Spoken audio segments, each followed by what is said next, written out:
ఏదైనా అర్థమవుతేనే నీ పరిస్థితులను మార్చేసుకోగలుగుతావు. Only when you understand, you can change your situations or whatever you're going through. First నేను ఒక మాట పలుకుతా, అది మీరు పలకండి. కోపం వలన ఇంట్లో సమాధానం రాదు. Now after I say, ఇంట్లో సమాధానం రాదు. when I say this, repeat it after me. Because of your anger, you will lose your peace, or you will not have peace in your house. Repeat it in English.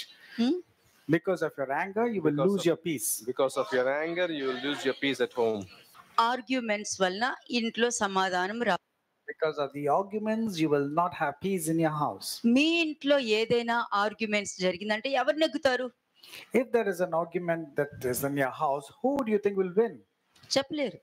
You cannot tell who's going to win. నీకు తెలియకుండానే argument drag చేసుకుంటూ వెళ్తావు. Because without your knowledge, you will be dragging in more into an argument. నువ్వు వాదనలు drag చేసుకుంటూ వెళ్తున్నావు అనంటే దానికి అర్థం ఏంటి?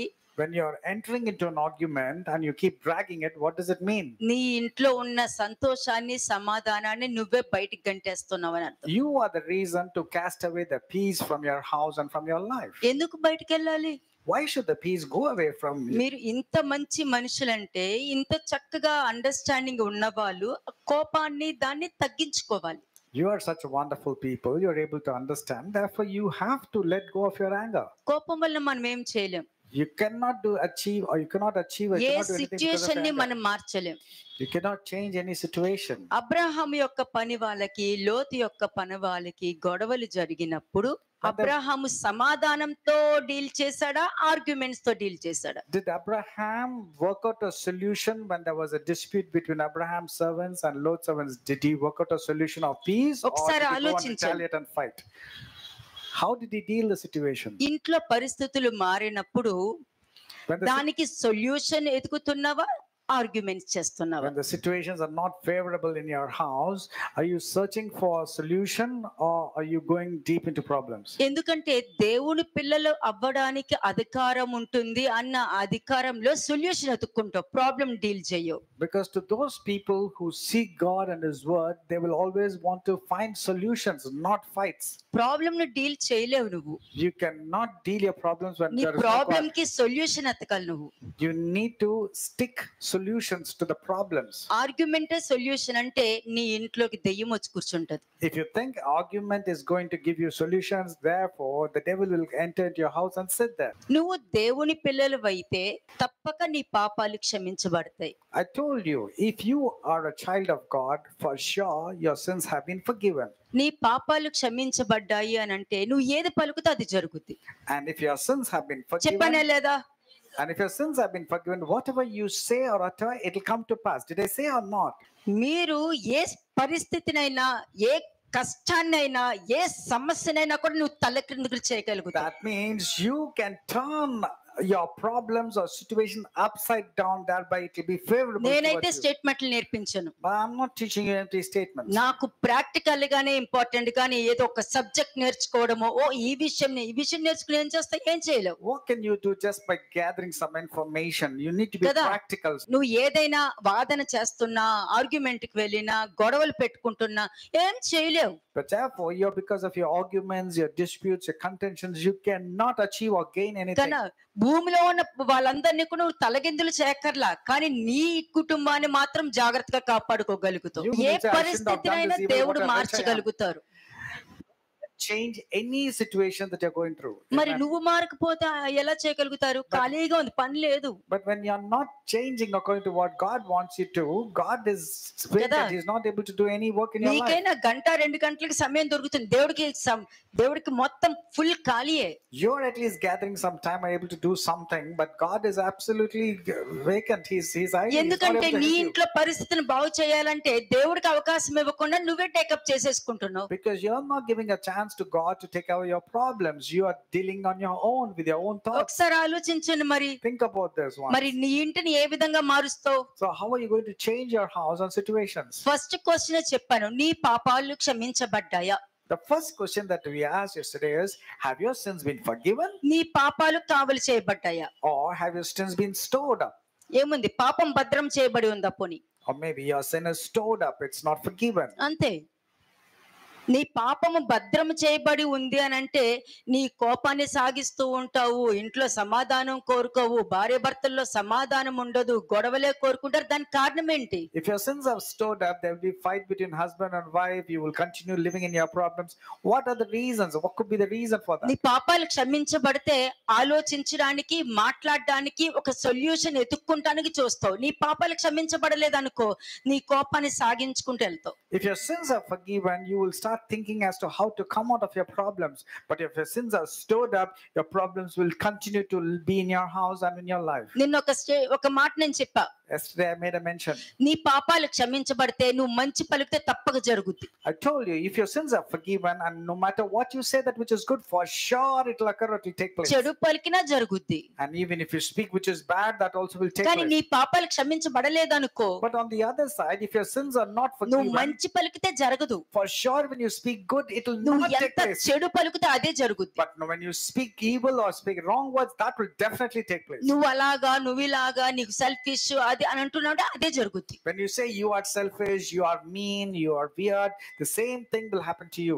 అంటే నువ్వు ఏది పలుకుతావో ఆ మంచి జరగదు, కానీ నువ్వు పలికే చెడైతే తప్పక జరుగుద్ది, అది ఆగదు. Since your sins have been stored up, whatever good you speak, nothing will come in your life. But when you speak evil, for sure it will take.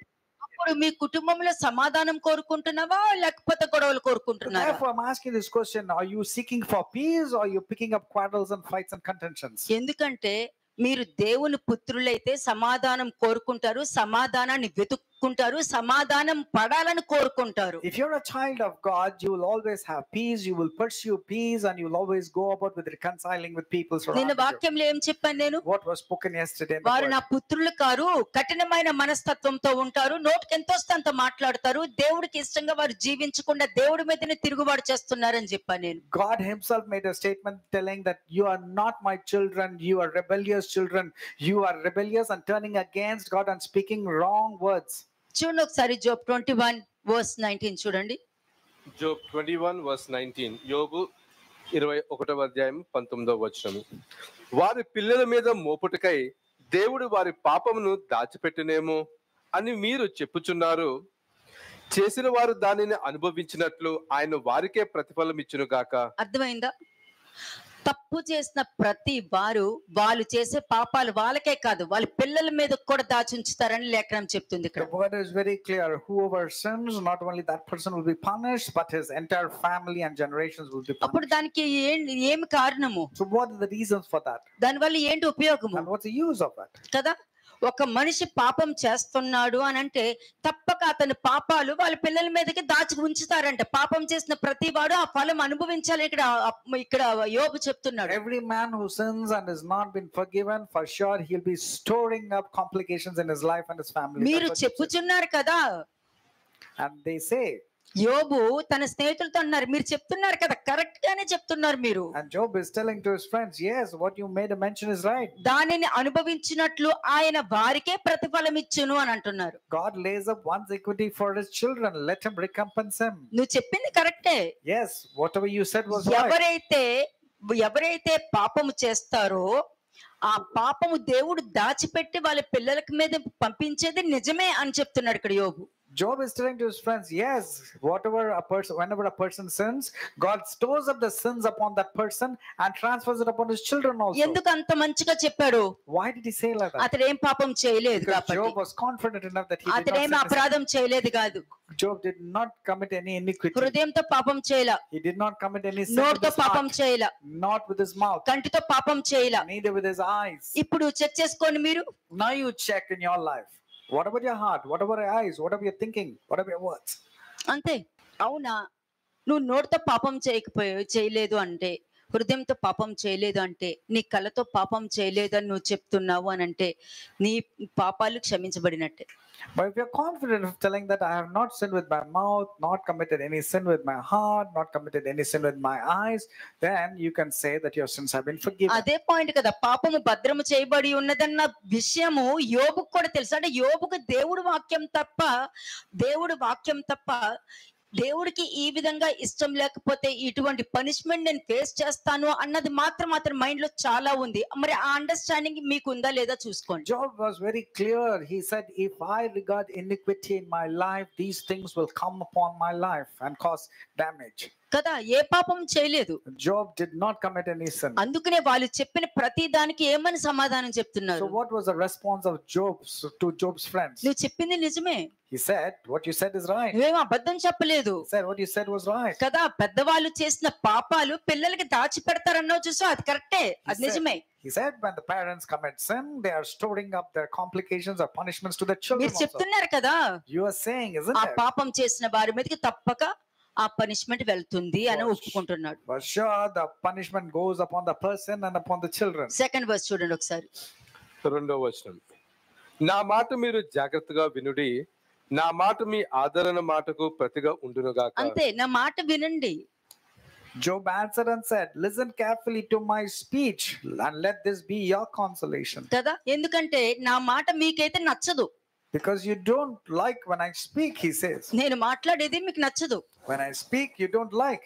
ఎందుకంటే ప్రతి వాళ్ళు కూడా కౌన్సిలింగ్ ఇచ్చేటప్పుడు చాలా మందికి నచ్చదు.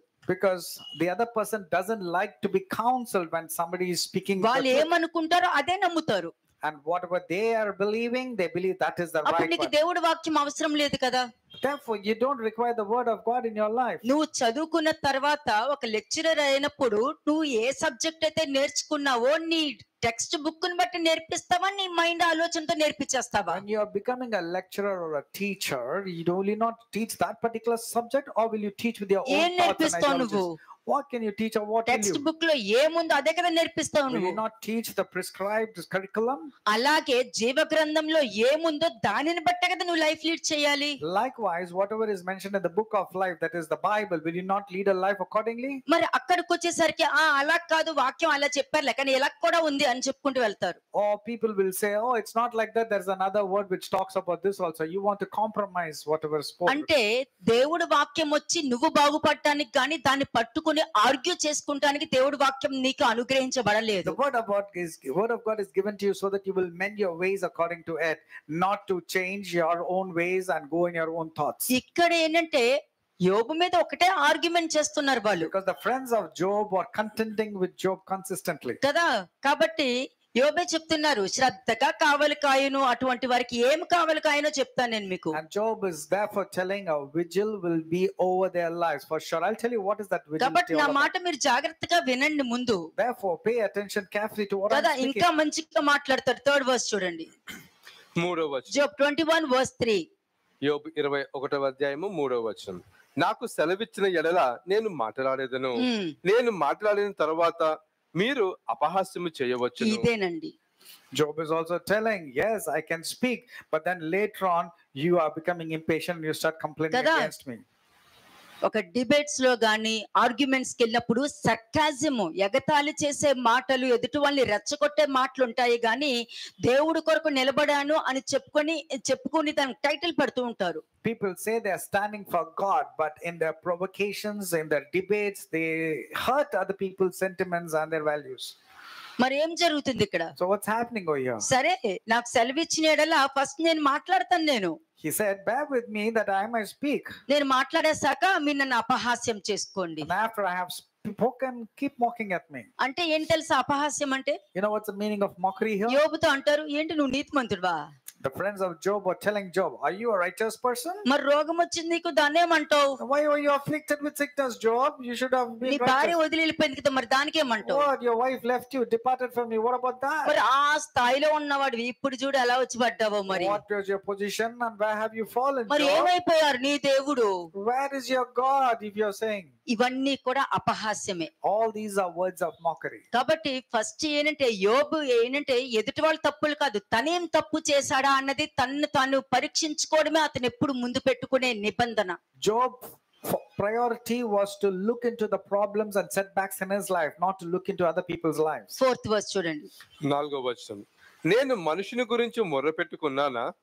లేదు గనుక నేను ఎలా అతురపడకూడదు? As for me is my complaint against man, and if it were, why should I not be impatient? Next verse.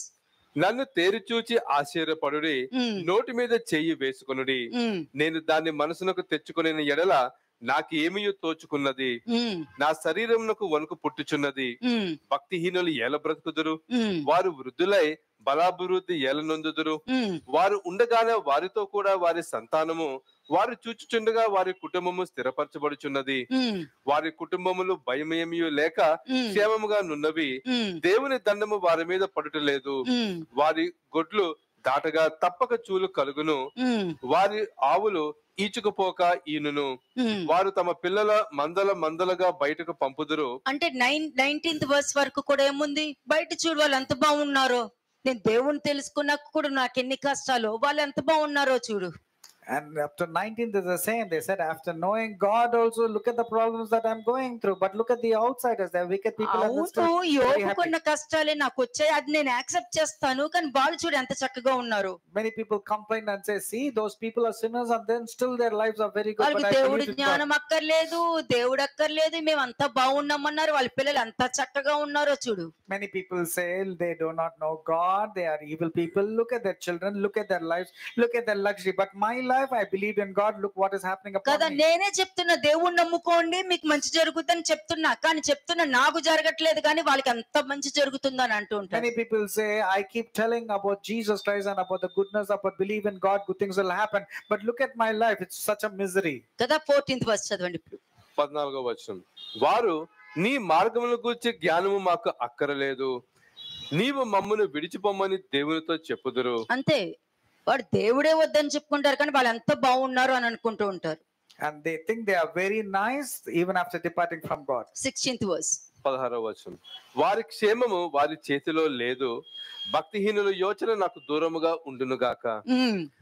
భక్తి శూన్యుల దీపము ఆర్పివేయబడుట అరుదు కదా, వారి మీదకి ఆపద వచ్చుట బహు అరుదు కదా. వారు తుఫాను ఎదుట కొట్టుకొని పోవు చెత్తవలెను, గాలి ఎగరగొట్టు పొట్టివలెను ఉండినట్లు ఆయన కోపపడి వారికి వేదనను నియమించుట అరుదు గదా. వారి పిల్లల మీద మోపుటకై దేవుడు వారి పాపమును దాచిపెట్టునేమో అని మీరు చెప్పుచున్నారు. చేసిన వారు దానిని అనుభవించినట్లు ఆయన వారికే ప్రతిఫలం ఇచ్చునుగాక. అది యోబుతో ఆర్గ్యుమెంట్స్ చేస్తూ ఉన్నప్పుడు వాళ్ళందరూ బాగున్నారు కదా, వీళ్ళందరూ బాగున్నారు కదా అని మనం అనుకుంటాము.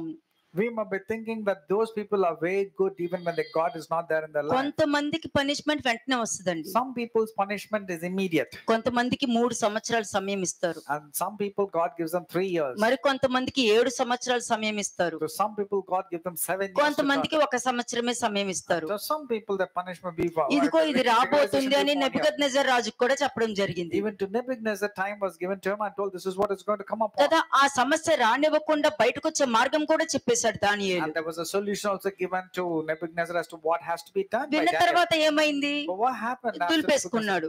He struck the dust out of his thoughts. దులుపుకున్న వెంటనే 1 సంవత్సరం అయ్యింది, వెంటనే ఆ పనిష్మెంట్ క్షామం అన్నది మీదకి రావడం జరిగింది. పరిగెత్తుకుంటూ 7 సంవత్సరాలు పరిగెత్తుకుంటూ అడవిలో ఉన్నాడు. And after 1 year, he forgot what God spoke and he spoke rashly.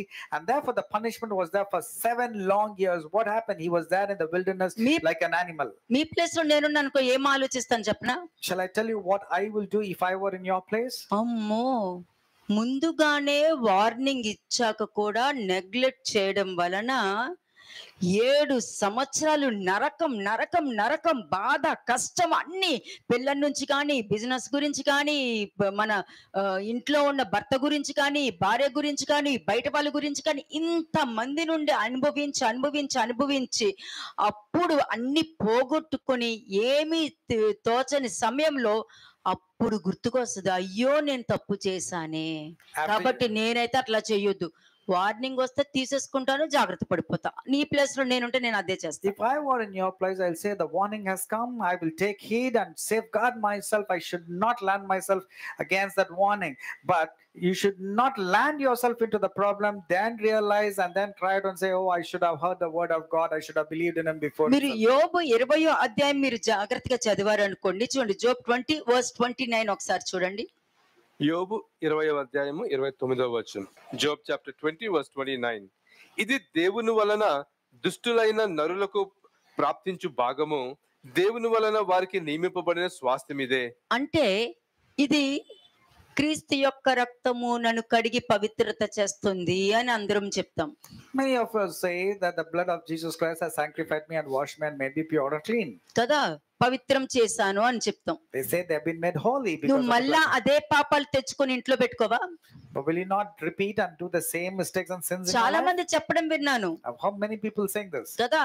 నేను ఇది చెప్పడము, నేను చెప్పకపోతే దేవుడికి నా మీద కోపం వస్తుందని చెప్పారు. Many people say, if I don't tell them, God will be angry at me. కాబట్టి మన పాపాల కోసం ఆయన శిలువ మరణం చెందారు. ఇంకా పాపం గురించి ఆలోచించకండి, మీరు ఫ్రీగా తిరిగేయండి, ఆ పాపాలకు కూడా ఆయన క్షమించేశారని. These were the deceptive doctrines of many people. They said, if I don't tell this, the wrath of God will come upon me. And you know what they said? They said, your sins have been forgiven once for all, so therefore don't ask for confessions of sins. అప్పుడు because of forgiven. సమాజానికి ఏం message ఇస్తున్నారు?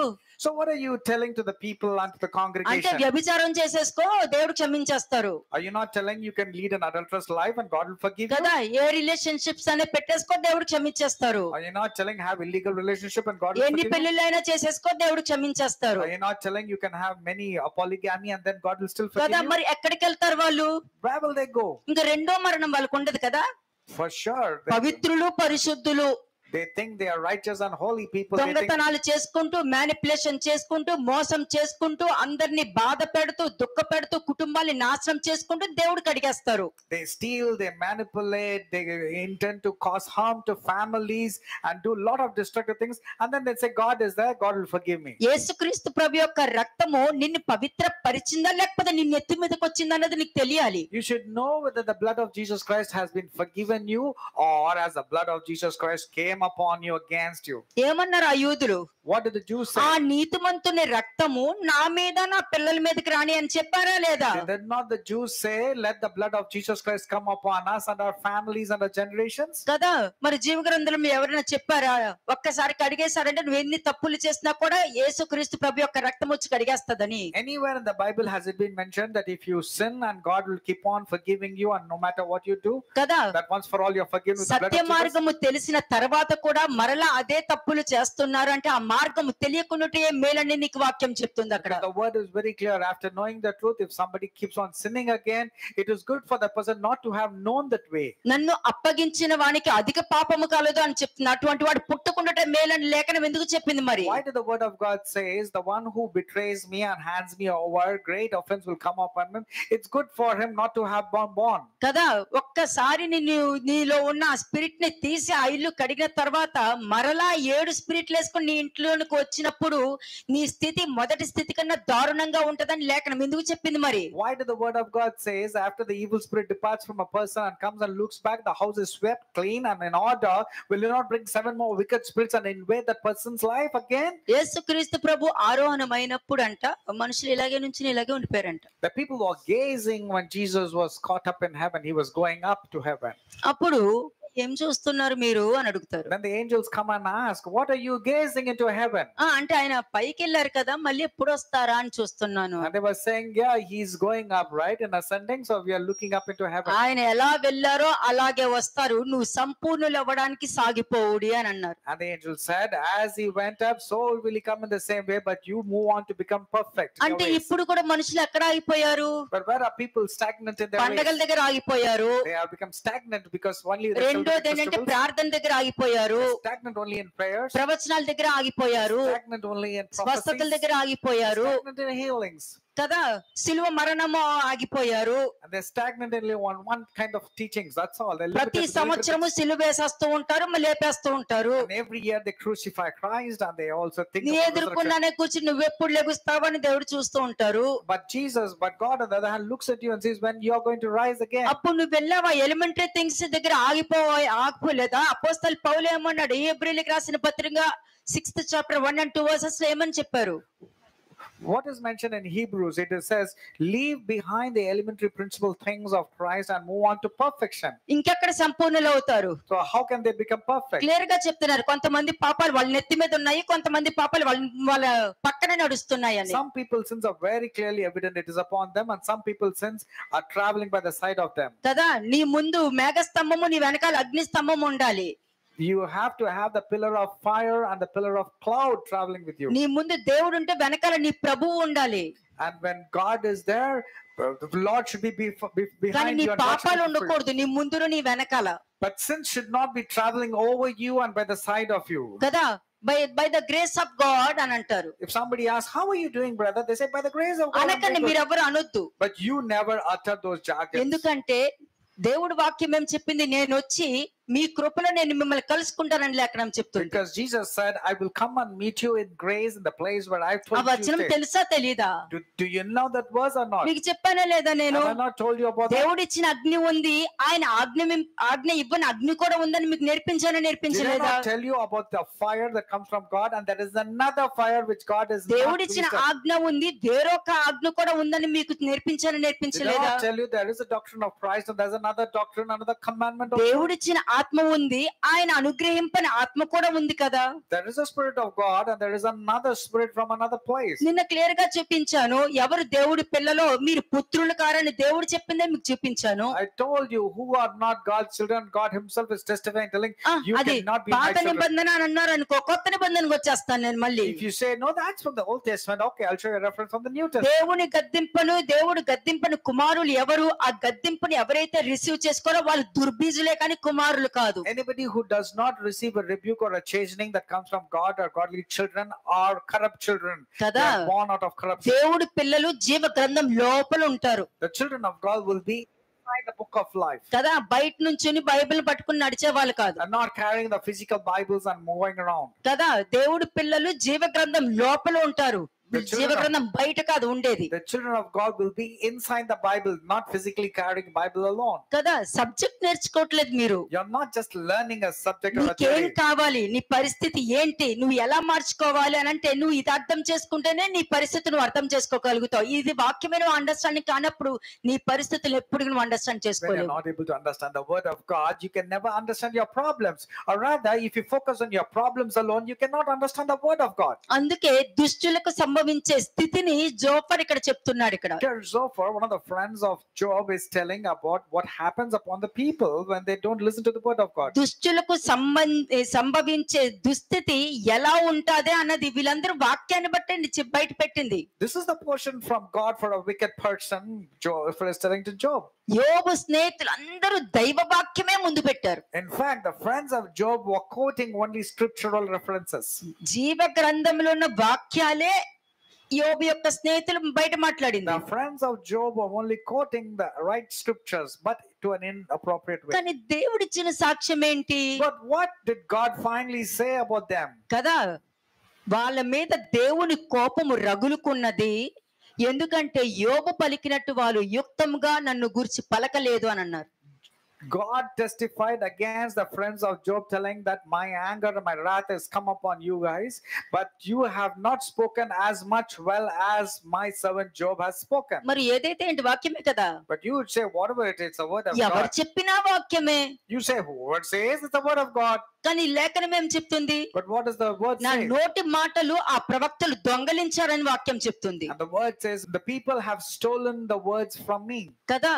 నువ్వు న్యాయంగా ఉంటే దేవుడి వాక్యము దేవుడు మాట్లాడుతున్నట్టు ఉంటది, నువ్వు అన్యాయంగా ఉన్నావంటే దొంగ మాట్లాడుతున్నట్టు ఉంటది. If you are right and if you're righteous, it will be as of God speaking. But if you're like a thief, if you're a robber, it will be as of somebody else is ఎందుకంటే speaking దొంగ to you. దాక్కుంటాడు కదా. Because the thief will always want to hide. ఆదాము దాక్కోలేదా? What about Adam and Eve? అలాగే They did not దాక్కుంటారు. hide. Likewise, these people will hide away from the truth. అంతే. దొంగ ఎప్పుడు దేవుడి వైపు నడిపించడు, అతని వైపు నడిపించుకుంటాడు. A thief will not lead people towards God. He will lead towards himself. అప్పుడు దీన్ని బట్టి ఏం తెలుస్తుంది? What do you understand? మరి Because యోబు పలికినట్టు యుక్తంగా మీరు పలకలేదు అని అంటే యోబు ప్రేయర్ చేసి బలి అర్పించిన తర్వాత వాళ్ళకి పాప క్షమాపణ దొరికింది, అప్పటి వరకు వాళ్ళకి క్షమాపణ లేదు. and when God says your sins are retained, you are not spoken as good as my servant Job has spoken, and only when Job prayed, the friends' sins were forgiven. మరలా వాళ్ళు దంచి ప్రసంగాలు ఇచ్చిన వాక్యాలన్నీ ఎలా ఉన్నాయి So how are their scriptural quotes that they mentioned? కదా? దుష్టులకి ఈ పరిస్థితి వస్తాదని యోబుకు బోధిస్తున్నారు అక్కడ. And they were telling Job, look, this is what is going to come upon a wicked person. నువ్వు వాక్యం ఉపయోగించావు కానీ సరైన మనిషి దగ్గర ఉపయోగించలా. You in fact spoke the word of God, but you spoke to a wrong person, knowing that he's a righteous అలాగే person. చాలా మంది మహాత్ములను దూషించారని లేఖనం చెప్తుంది. Likewise, many people have spoken evil about dignitaries. నేను వాక్యం ఏం చెప్పాను మీకు? What was spoken yesterday? మీ అభిప్రాయంతో ఎదుటి సరిగా ఏమి తెలుసుకోకుండా మీ అభిప్రాయాలతో ఏది పడితే అది డిసిషన్ తీసుకోకండి, ఏది పడితే అది మాట్లాడకండి అని చెప్పాను I నేను. have told you, never speak rash with your own opinions and your own thoughts, because it will lead yourself into problem. తప్పుడు అభిప్రాయాలకి నువ్వు అవకాశం ఇవ్వకూడదు. అది నిన్ను అడుగుతారు దేవుడు, వాళ్ళని కాదు. God will ask you because you considered that evil thought and opinion when somebody came and slandered against that అంటే person. ఎవరైనా దేవునికి విరోధంగా చేస్తే ఏమవుతుందో అందరూ బోధించగలుగుతారు. Everyone can come and preach telling that what will happen to an evil person, to a wicked అందరూ person. చెప్పగలుగుతారు. ఏదైతే ఏంటి, వాక్యమే కదా. దేవుడు నాతో కూడా మాట్లాడతారని మనం మిరియాం చెప్పలేదా ఏమి Anybody can say God can speak to me. What happened to Miriam? She also said even God speaks to me. కదా. యోబు దుస్థితిని దుష్టులుగా ఆలోచించారు వాళ్ళు.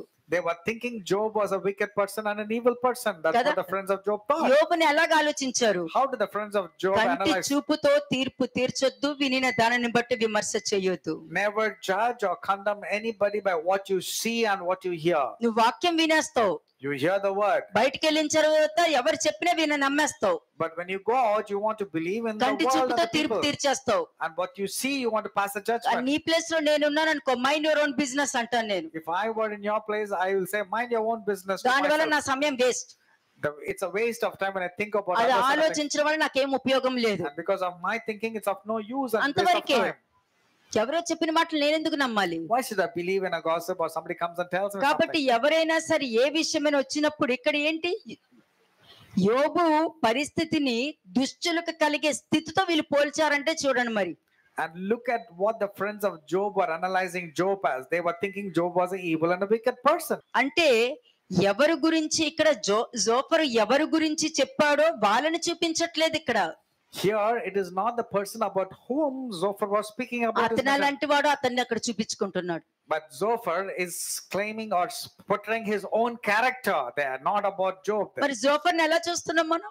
But how are you viewing Zophar as? ఇప్పుడు నీకు వాక్యం గ్రహింపు లేదనుకో, Let's say you don't have the proper అబ్బో understanding of the యోబు word of స్నేహితులు God. ఏం వాక్యం చెప్పారమ్మా అంటాం. You'll be thinking, what, how beautiful thumping అది sermons. వాక్యం యొక్క అవగాహన ఉందనుకో, But if you have the knowledge of the word of God, అదేంటి యోబు గురించి దేవుడు సాక్ష్యం చెప్పారు కదా, you will immediately say, what? God gave a very good testimony about Job. And look at his నాకంటి ముందు friends. కనిపించింది కదా, నేనెవరు మాట్లాడడానికి? And Job said, I cannot judge by what I see. అమ్మ, mind your own business. I will immediately say, I need to mind my own business. నీ పని నువ్వు చూసుకో, నీకు అనవసరం. I will tell to my mind, mind your own business. Don't focus on other things. యోబులో ఏ తప్పు నేను ఎప్పుడు చూడలేదే, I have not seen any mistakes in Job. ఎప్పుడు ఆ విధంగా అతను మాట్లాడలేదే. Job did not speak rudely or rashly or wrongly. నేను పరిస్థితిని బట్టి మాట్లాడొద్దు. No, I will not judge by what అక్కడ I ఏదో see. జరిగి ఉండొచ్చు, Definitely something should ఏమో have taken దేవుడు place. అతనికి పరీక్షించాడేమో Maybe there was a test given to him. కదా. దేవుడు చిత్తంలో ఉంటే అతను తప్పక అతను పాస్ అవుతాడు. And if the will of God is there, for sure he will pass. నేనేనాడు కూడా అతను తప్పు చేయడం నేను చూడలేదు. I have never seen any mistake. అని నేను వెళ్ళిపోతాను. I will keep moving అప్పుడు forward. దేవుడికి ఏం కనపడుతుంది? So what can God see in me? అది నాకు అనుగుణంగా యుక్తంగా మాట్లాడవు తల్లి నువ్వు అని అంట. And immediately God will say, you have spoken rightly the way I wanted you to speak. You have spoken very నువ్వు ఆ well. స్వరం That's what God will వినవసరం say. లేదు. You don't have to really hear the voice of నువ్వు ఆ God. Stage కి వెళ్ళిపోతావు. నువ్వు You have gone to, or you have reached that particular ఈ stage. అండర్స్టాండింగ్ తో నువ్వు ఇంటికి వెళ్తావు. And with your understanding, you go to your house. తీర్పు తీర్చకుండా, నిందలు వేయకుండా, మైండ్ యువర్ ఓన్ బిజినెస్ అనుకుని మంచిగా ఆలోచించి వాళ్ళ గురించి నేను మంచిగా ప్రేయర్ చేయాలని అనుకుని వెళ్ళిపోతావు. You will not judge, you will not condemn, and you will rather give yourself to pray for them and forgive them. కూర్చుని ఇంటికి వెళ్ళిన తర్వాత కూర్చుని, బా ఆ లోను వచ్చేస్తే బాగుంటది, ఆ ఇల్లు ఒక్కటి తీసుకుంటే కాస్త బాగుంటది అని అన్నావు అనుకో, నెక్స్ట్ డే అది కంప్లీట్ అయిపోతుంది. Because you are right on the sight of God, you go to your house and think, if I get that loan to clear my house and I buy a house, it will be very easy. Immediately the loan will be sanctioned, which is favorable towards నువ్వు you. ఎంత strict గా ప్రార్థన చేసావా అనేది నేను చూడను. It's not about how wonderful your prayers and ఎంత jargons are strict గా used. ఉపవాసం చేసావా నేను It's చూడను. not how strict your prayers or fasting has been. దేవుని దృష్టికి మంచివాడిగా ఉన్నావా? All that matters is, are you right and good పోనీ and pleasing in the at least sight of God, దేవుడికి ఇష్టడిగా అయినా ఉన్నావా or at least pleasing in His sight? కదా. కానీ మనం ఒకటి చెప్పగలుగుతాం, దావీదు దేవుని హృదయానుసారుడు. But we will say David was a man after God's own heart. మరి నీ గురించి ఏంటని అడుగుతాను నేను. So what about you? Can you quote yourself as David, or can God say about you like David? ఆ స్టేట్మెంట్ వద్దు. No, just don't make statements like that. దావీదు దేవుడు హృదయానుసారుడు కాబట్టి దేవుణ్ణి సమాధానపరచుకోవడం తెలుసు, శాంతిపరచుకోవడం తెలుసు, ఆ క్షామాన్ని ఆపుకోవడం తెలుసు, ఆ శాపాన్ని కూడా ఆపుకోవడం తెలుసు అని అనుకుంటాడు. When you say that David was a man after God's own heart, you know how you need to connect yourself. David knows how to reconcile with God. David knows how to have peace with God. David knows how to stop a famine. David will always ask and నువ్వు inquire of రాసుకో. God. నేను దేవునికి హృదయానుసారుడిగా ఉన్నానా? ఉంటే నేనెప్పుడు నా కుటుంబంలో, నా భర్తతో, నా భార్యతో, నా పిల్లలతో నేను సమాధానం కోరుకుంటాను. If you say that you are like David, after a man after God's own heart, you will always want to have reconciliation and peace with your wife, with your husband, with your children, and with your in-laws, and with everybody. అని నువ్వు రాసుకుంటావు. And you will write it down. Next second point ఏమంటావు? And what is the second point you'll write? నీకు ఈ understanding వచ్చిందనుకో, And if you have come to this proper నీ understanding, సన్నిధిలో నిలబడటానికి నేను ఏ పార్టీ వాడను, నా కుటుంబం ఏ పార్టీదని చెప్పగలుగుతాను. then you will say, who am I, Lord, and what am I, from where I have come, and where have you placed? I am totally humbling myself in your sight. ఎందుకంటే ఊహించని విధంగా దేవుడు ఆ స్థాయికి, ఆ స్థితికి నేను తీసుకెళ్తాడు Because God will put you into that position beyond your human imagination. కదా. దేవా నీకు అసాధ్యమైనది ఏదీ లేదు అని అంటాము. మనం చిన్న చిన్న దానికి సాక్ష్యం చెప్పుకొని బతికేస్తాం. You will say, Lord, nothing is impossible for you, and you want to say with small mere good testimonies. కదా. ఇప్పుడు 11 గోత్రాలకి రాజు ఎవరండి అయ్యింది? Who became the king for the 11 tribes? సొలొమోను దగ్గర పనిచేసే వాళ్ళు కదా. Was he not the servant of Solomon? అనుకున్నాడా Jeroboam? రాజు అవుతాడని? Did Jeroboam ever think that he'll become a king? అది గుర్తు You పెట్టుకోండి. need to think about it. దావీదు అనుకున్నాడా గొడ్లు కాసుకునేవాడు ఎంటైర్ ఇశ్రాయేల్ జనాంగానికి రాజు అవుతాడని? Did David ever think that being a shepherd boy that he'll go about being a priest king అనే of stage కు Israel? వస్తారని మీరు అనుకున్నారా? Did you ever think that you'll become a priest? లేదు. వచ్చారంటే గాని ఒక యాజకుడిగా నీ పని నువ్వు జరిగించుకోవాలి. If you have been chosen as a priest, you need to carry the responsibilities of being a priest. మీరు దేవుని పిల్లలైతే ఈ లోకానికి సంబంధించిన వారు కాదు. If you are a children of God, you cannot be a children of this world. ఎవరి పిల్లలో దానికి తగ్గట్టు మీరు ప్రవర్తించాలి. నిన్న వాక్యము జాగ్రత్తగా మీరు వినుంటే అందులో ఆ వచనంలో ఏం చెప్పాను నేను? మీరు రక్తానికి శరీరానికి పుట్టిన వారు కాదు, దేవుని మూలముగా పుట్టిన వారు అని చెప్పాను నేను. You're not born of flesh, not born of the will of man, not born out of anything else, but you're born out of God. కదా. ఇక్కడ జోఫరు దేవుడి వాక్యమే చెప్తున్నారు కానీ ప్రతి దాంట్లోనూ తప్పుడు అభిప్రాయమే ఉంది. Zophar was quoting the scriptures, but he had a wrong opinion about Job. తప్పుడు అభిప్రాయంతోనే యోబుని చూస్తున్నారు. మీరు ఇంటికి వెళ్ళిన తర్వాత జోబ్ 20th చాప్టర్ చదవండి మీరు. Go and read Job 20th when you go back to your house, because Zophar was quoting scriptures to Job into an inappropriate person, to the కదా. right person he was ఒకసారి quoting. 32కి వెళ్ళండి ఇప్పుడు మీరు. Job Job 21 verse 32. యోబు 21వ అధ్యాయము 32వ వచనం. వారు సమాధికి తేబడుదురు, సమాధి శ్రద్ధగా కావలి కాయబడును. అంతేనండి. రియలైజ్ అవ్వం దేవుడు ఉన్నాడు, దేవుడు నా రక్తం, ఆయన రక్తంతో దాన్ని కడిగి పవిత్రత చేసేసారు, ఆయన కృప నా మీదకి వచ్చేసింది, ఎప్పుడు దేవుడు సహాయం చేసేస్తారు. కానీ దేవుడు సహాయం చేయడానికి నువ్వు అవకాశం ఇస్తున్నావా? You will say, God will help me, God will bail me out. But did you give a chance to God really? అవకాశం ఇస్తున్నావా? Are you giving a chance to God? దేవుడు నీకు అవకాశం ఇచ్చినా నీ మైండ్ ఆపరేట్ అవుతుంది కదా. Though you say you're giving chance to God, it's your own mind that's operating మరి నీ predominantly. ఇంటిని పరలోకం లాంటి ఒక సంతోషంగా చేసుకోవాలనుకుంటున్నావా, పాతాళం లాంటి ఒక నరకంగా చేసుకోవాలనుకుంటున్నావా? నిర్ణయం నువ్వే తీసుకో. You take a decision how you made your house as a place of a wonderful paradise or like that of a hell. కదా. అంటే ఇక్కడేంటి? వారు సమాధికి తేబడుదురు, సమాధి శ్రద్ధగా కావలి కాయును. మరి యేసుక్రీస్తు ప్రభు అందరి పాపాలను క్షమించారు కదా. Yet he shall be brought to the grave, and a vigil kept over the tomb. But వాక్యం what ఏం will you చెప్తుంది? say? You will say Jesus Christ has forgiven all my sins. కదా. ఎవరికి భయపడాలి? Whom should we have నీ fear? శరీరాన్ని, నీ ఆత్మని కూడా అగ్నిలో వేయగలిగే సమర్థుడు కలిగిన ఆయనకు నువ్వు భయపడాలని వాక్యం చెప్తుంది. The word of God very clearly says you need to have fear the one who can put both your body and your soul into hell. కదా. జోఫర్ అభిప్రాయం ఏంటి? అయినా ఇంకొక మనిషి మీద నీ అభిప్రాయం ఎందుకు? What was the opinion of Zophar against Job? Why are you so bothered about నీ having ప్లేస్ opinions లో on నేను others? ఉన్నాను అనుకో, If I were you, నాకు వివేచించే వరం ఉన్నప్పుడు ఆ వివేచనతో ఆ మనిషిని చూస్తాను నేను. and I will discern and I will see that person with that discernment. కంటి చూపుతో చూడటం కాదు, I will not just pass a ఆ judgment with what I see. వివేచించే వరంతో అతను చూసావంటే నువ్వు ఏ తీర్పులోనికి వెళ్లకుండా నిన్ను నువ్వు భద్రం చేసుకోగలుగుతావు. You are going in a safe side when you are discerning and not judging others or condemning others. కానీ ఇక్కడ జోఫర్ అభిప్రాయం ఏంటి? What is the opinion of Zophar? యోబు కొంతకాలం వరకు నీతిమంతులుగా ఉన్నప్పటికీ వాస్తవంగా నీతిమంతునిగా జీవించలేదని చెప్పేస్తున్నాడు. Zophar is telling that Job, you have not led a righteous life or holy life all these days. అంటే నీకు దైవ జ్ఞానం లేదు కానీ అడుగుతావు, దేవా నా జ్ఞానం ఇవి, జ్ఞానం ఇవి, జ్ఞానం ఇవి, జ్ఞానం ఇవి, జ్ఞానం ఇవి. ఎంత మంది అడుగుంటారు? But actually, you don't have the proper understanding and the wisdom that comes from God. Though many people in their prayers say, God, give me your wisdom. You said you will give wisdom. Give me your wisdom. They cry out. మరి Zophar కూడా అనుకున్నాడు, నాకు దేవుడు ఎంత జ్ఞానం ఇచ్చాడని Zophar కూడా అనుకున్నాడు అక్కడ. Zophar also was presuming that he had the wisdom of God. కానీ చివరికి అతని సమాధి కావలి కాస్తుంది. But finally, what happened? There was a vigil kept over the tomb. అంతే, అది మనం నిర్ణయించుకోవాలి And we have to decide. కదా. దేవుడు చక్కగా నేను విడుదల చేసి ర్యాప్చర్లోకి తీసుకెళ్ళాలి, సంఘం ఎత్తబడి దాంట్లో పెట్టాలి అని అంటే మనుషులు దాని గురించి ఆలోచించట్లే. నేను పోతే 6 అడుగులు గొయ్యి కావాలి కదా అని ఆలోచిస్తారు. God is saying he wants to deliver you and take you up to heaven with rapture, but you are focusing about that 6 feet of your burial. మళ్ళీ రెడీ పెట్టుకుంటారు ఎలా కట్టాలో కూడా And then they also get ready about how their tomb should be. కదా.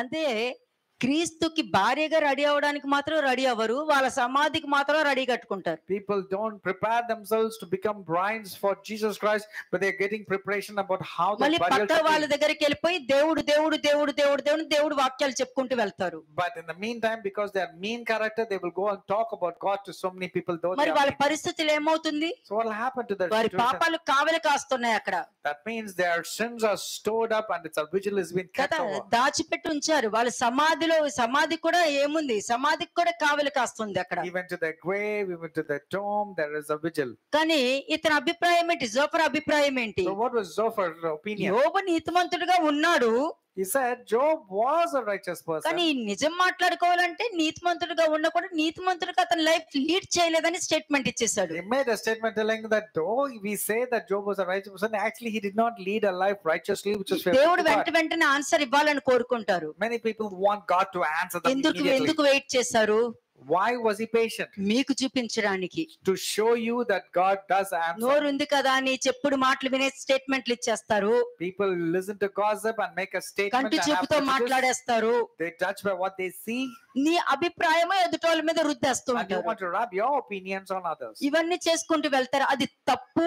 ఆ విధంగా చేయటం వల్ల దేవుని కోపము వారి మీదకు వచ్చింది. ఆ విధంగా రాకుండా జాగ్రత్త పడని చెప్పడానికి ఈ వాక్యం వచ్చింది. These verses have come to us so that we will learn that we don't be like the friends of Job, rubbing our opinions on the right kind of person. కదా, దేవుడు చెప్పిన సాక్ష్యం ఏంటి? యోబు నీతిమంతుడని చెప్పారు. In fact, God was testifying that Job was indeed a righteous person. సాతానికి దేవుడు శక్తిమంతుడని తెలుసు. Satan knows that God is almighty and powerful. కానీ అతను ఎలా ప్రెజెంట్ చేసుకుంటాడు అందరికి? But how does Satan go and present himself to others? నాకన్నా అతనేం శక్తిమంతుడు కాదని ప్రెజెంట్ చేసుకుంటాడు. Satan will go and present himself telling, God is not as powerful as I am. లోపలేంటి?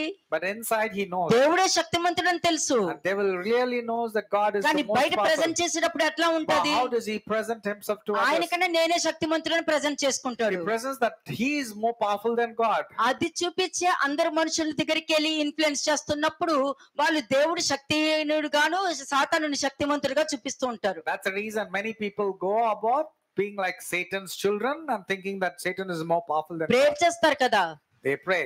ఏమని ప్రేయర్ And చేస్తారు? how do they pray? సాతాను నా పిల్లల్ని పట్టుకున్నాడు, సాతాను నా భర్తలోకి వచ్చి నన్ను ఏడిపిస్తున్నాడు, ప్రభు ఆయన తీసేయండి తీసేయండి తీసేయండి అని ప్రేయర్ చేస్తూ ఉంటారు. They keep on telling, Satan has come into my life, in my husband's life, in my wife's life. Lord, take away Satan from my children, take away Satan from my life. He's been there troubling me. మరి ఎలా చెప్తారు? But how can you say? అసలు సాతాను ప్రేయర్లు సాతాను పేరు ఎందుకు వచ్చింది అంటున్నాను నేను. I'm asking you, why did you mention the name of Satan in your prayers? కదా, అక్కడ పేతురుతో ఏమన్నారు? What was spoken to Peter? కదా, Behind. పేతురు అని అనలేదు అక్కడ. He didn't say, Peter, సాతానా బయటకు పో, నువ్వు మనుషుల సంగతుల మీద దృష్టిస్తున్నావే కానీ దేవుని సంగతుల మీద నువ్వు దృష్టించట్లేదు అని అన్నారు. and it was spoken, Satan, get behind me. You're not mindful of the things of God. You're mindful of things of మరి man. నీ దగ్గరికి ఏ మైండ్ తో వచ్చి మాట్లాడతాడు? And then Satan, with what mind he'll come and speak to సర్పం you? వచ్చి మాట్లాడలేదా? Did not serpent come and speak? సర్పంకి తెలీదా? Does not serpent know? ఏ చెట్టు ఏదో సర్పానికి తెలీదా? Does not serpent know which tree is దేవుడు what? ఎవరో సర్పానికి తెలీదా? Does not serpent know who God దేవుని is? యొక్క శక్తి అంటే సర్పానికి Does not తెలీదా? the serpent know the power and వాళ్ళు the might of God? మరణిస్తారో లేదో సర్పానికి Does తెలీదా? not the serpent know that the children కానీ will అక్కడికి die వచ్చి if they ఏమని eat? మాట్లాడాడు? But how did serpent present to అవునా you? అని అన్నాడు. He said, really? He did it? అంతే కదా, మరి మరి నీ మైండ్ తో ఏమొచ్చి మాట్లాడతాడు? So in what way does Satan come and influence your mind and your thoughts? ఏది అయినా అడగండి, ప్రతి దానికి ప్రార్థన చేసుకోనికి తెలుస్తుంది, ప్రార్థన చేసుకోనికి తెలుస్తుంది. You ask నీకు వాక్యమే తెలియదు, ఇంక ప్రార్థన చేసుకునే నీకేం తెలుస్తుంది? You ask anybody, people will say, go and pray. God will say something in your prayers. నేను When you నమ్మను. do not know the word of God, what God is going to speak to you? నేను నమ్మను. ఎందుకంటే జీవ గ్రంథంలో ఎవరు అలా prayer చేసే వాళ్ళు నేను ఎవ్వరిని నేను I చూడలేదు. have never seen anybody not leading their life according to God and then say God has spoken to me. నీకు వాక్యం ఉంటే వాక్యం నువ్వు ఎలా ప్రేయర్ చేయాలో నేర్పిస్తుంది నీకు. If you perform the word of God in your life, then the word of God will teach you as to how to pray. జోషయ్య ఎలా ప్రేయర్ చేశాడు? How did Josiah pray? Ezra ఎలా ప్రేయర్ చేశాడు? How did నెహమ్యా ఎలా Ezra? Prayer చేశాడు? What about Nehemiah? మోషే ఎలా prayer చేశాడు? What about Moses? Dawood ఎలా prayer చేశాడు? How about David? అబ్రాహాం ఎలా ప్రేయర్ What చేశాడు? about Abraham? దానియేలు ఎలా ప్రేయర్ చేశారు? And how was the prayer of అలా Daniel? ఉందా అనేది? Is your prayer anywhere close to that? లేదు. Or is your నాలుగైదు life- వాక్యాలు తెలిసినంత మాత్రాన నువ్వు దేవుడికి ఎవరో తెలియదు అన్నది నువ్వు తెలుసుకోవాలి. నువ్వు You think you know a few words, but actually God doesn't know who you are. మరి బుద్ధి కలిగిన కన్యకలు బుద్ధి లేని కన్యకలు ఇద్దరు కూడా దేవుడి దగ్గరికే వెళ్ళింది Both the foolish and the wise virgins were stationed at the same place. కదా. పెళ్లి కుమారుడు వచ్చేసరికి నువ్వు దీపాలు పట్టుకుని రెడీగా ఉండాలి అక్కడ, దివిటీలు పట్టుకుని. The bridegroom can come at any point of time, therefore you need to keep your lamps ready burning. మరి ఎందుకు ఆ తర్వాత చూసుకుందాంలే అని ఎందుకు అన్నారు వాళ్ళు? Why were they procrastinating? Why were they thinking, okay, let's కదా, do this? చేసేటప్పుడంతా తర్వాత చూసుకుందాంలే, దాని తర్వాత తలుపు కొట్టి నేను లోపలికి రానివ్వండి అని అరుస్తూ ఉంటారు. You say you want to mend your voice later on, and then when you bang the doors for to open, it will not open for you. అక్కడ ఎవరున్నారు? Who is there? నీ సెల్ఫిష్ నేచర్ ఉంది అక్కడ. It was your selfish nature నీ that is selfish dominant. Nature ఉంది అక్కడ. It was your selfish ఇక్కడ nature. Zophar యోబుతో మాట్లాడేటప్పుడు సెల్ఫిష్ నేచర్ తోనే మాట్లాడాడు. నీతిమంతుడిలాగా అనుకుని నీతిమంతుడైన యోబు మీద నిందలు వేస్తున్నాడు. Zophar was thinking he was a righteous person, but he was speaking because of his selfish and a mean behavior addressing Job. ఈ వాక్యం యొక్క అవగాహన నీకుందనుకో, నువ్వు అయ్యో ఈ మాటలు వినేస్తున్నాను, నేను దేవుడికి యుక్తంగా ఉంటున్నానా, అయ్యో ఈ మాటలు నమ్మకూడదు కదా, నేను ఇది ఒకవేళ నమ్మితే నేను దేవుడికి యుక్తంగా ఉంటానా ఉండనా ప్రశ్నలు వేసుకోవాలి నువ్వు. You should start questioning yourself. This word occurred to me, this gossip came to me, this thought occurred to me. Will it be right in the sight of God? No, I'm not going to entertain this thought or this gossip coming to me. కదా, అందుకే Zophar అనుకున్నాడు ఏమని, దేవుడు అతని సంపదను తీసేసి శ్రమలో అతను పాడేశారు, దానికి కారణము నీతిమంతుల్లాగా బిల్డప్ ఇచ్చాడని చెప్పుకుంటున్నాడు ఇక్కడ. And Zophar was telling the increase of his house will depart and his goods will flow away in the day of his wrath. ఎందుకంటే చాలా మంది మనుషులు ప్రతి వారు యోబుకు వచ్చిన కష్టమే నాకు వచ్చింది అని అంటారు. అవునా కాదా? Is it not true that many Christians in the world say when they are facing troubles, they say when it happened to Job, మరి it's happening question to me also. వేసేసేనా మరి నేను Now, ఇప్పుడు? shall I ask you the actual question that you need to ask? ఇందులో దేవుని అభిప్రాయం ఉందా, నీ అభిప్రాయం ఉందా? Is it your opinion or was it the opinion of God there in your life? Psalms 51 లో దావీదు ఎలాగా, నీకంటే ముందు నేను పాపం చేశాను, నీకంటే ముందు నేను పాపం చేశాను. Psalms 51, David cries out, laments and say, against you and you alone I have sinned. కదా, నీ ముందే నేను పాపం చేశాను నేను. I have sinned against you, Lord. అలా లేదు ఇక్కడ. But that's not where you are praying. యోబు లాంటి కష్టమే వచ్చింది, యోబు లాంటి కష్టమే వచ్చింది, కానీ నువ్వు చేసిన పాపం తెలీదు, నీ నోటితో చేసిన పాపం తెలీదు, నీ కంటితో చేసిన పాపం తెలీదు, నువ్వు హృదయంతో చేసిన పాపం నీకు తెలీదు. You're not remembering the words, the thoughts, the attitude, your issues. You're not remembering those things, but you're only saying on one thing, Job got the problems, even I'm having the same problems. Zophar అభిప్రాయము, మనుషులు వారి అభిప్రాయం బట్టి ఎదుటి వారి మీద నింద వేస్తారు. Zophar, likewise, many people also, with their own opinions, they want to blame others and call them to. వాళ్ళకి తెలియకుండానే వారి పాపాలు భద్రం చేయించుకుంటారు. And without their knowledge, they are hacking up or storing up sins in their lives. ఎదుటి వారి మీద నిందలు వేసేస్తూ And ఉంటారు, they are very good in blaming others. దేవుని ఉగ్రత పాలవుతారు. And they invoke the wrath of God in their lives. మరి దుష్టులకి ఈ విధంగా రావడం కరెక్టే కదా మరి? But is it not right that they will have the portion of సరైన God for the వ్యక్తి wicked మీద man? ఉపయోగించలేదు కాబట్టి దేవుని ఉగ్రత వాళ్ళ మీదకి రావడము, వాళ్ళు దుష్టులుగా మారడం అని జరిగింది. The wrath of God will come upon this person because he has become wicked, because he had an opinion against a good person. అంటే another యోబు good person. స్నేహితులు చేసిన తప్పు ఆరంభంలోనే పాపము. The friends of Job, from the beginning, they were constantly sinning, addressing Job in the wrong way. ఎందుకంటే ఎదుటివారు ఆ కష్టాల్లో ఉన్నప్పుడు వాళ్ళు ఎంత చక్కగా రమ్యమైనదిగా ఆలోచిస్తూ ఉంటారు వాళ్ళు.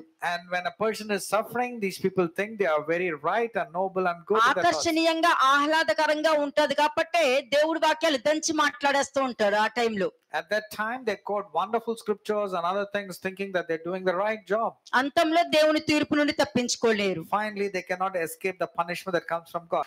ఒక్కసారి Job 20th chapter 3rd verse చూడండి. యోబు 20వ అధ్యాయము 3వ వచనం. జోబ్ 20:3. నాకు అవమానము కలుగజేయ నిందను నేను విన్నందుకు నా మనోవివేకము తగిన ప్రత్యుత్తరము సిద్ధపరిచి ఉన్నది. దుష్టులకు విజయము కొద్ది కాలం ఉండును, భక్తిహీనులకు సంతోషము ఒక నిమిషం మాత్రం ఉండును. అంతే, అంటే భక్తిహీనులు వర్ధిల్లరు.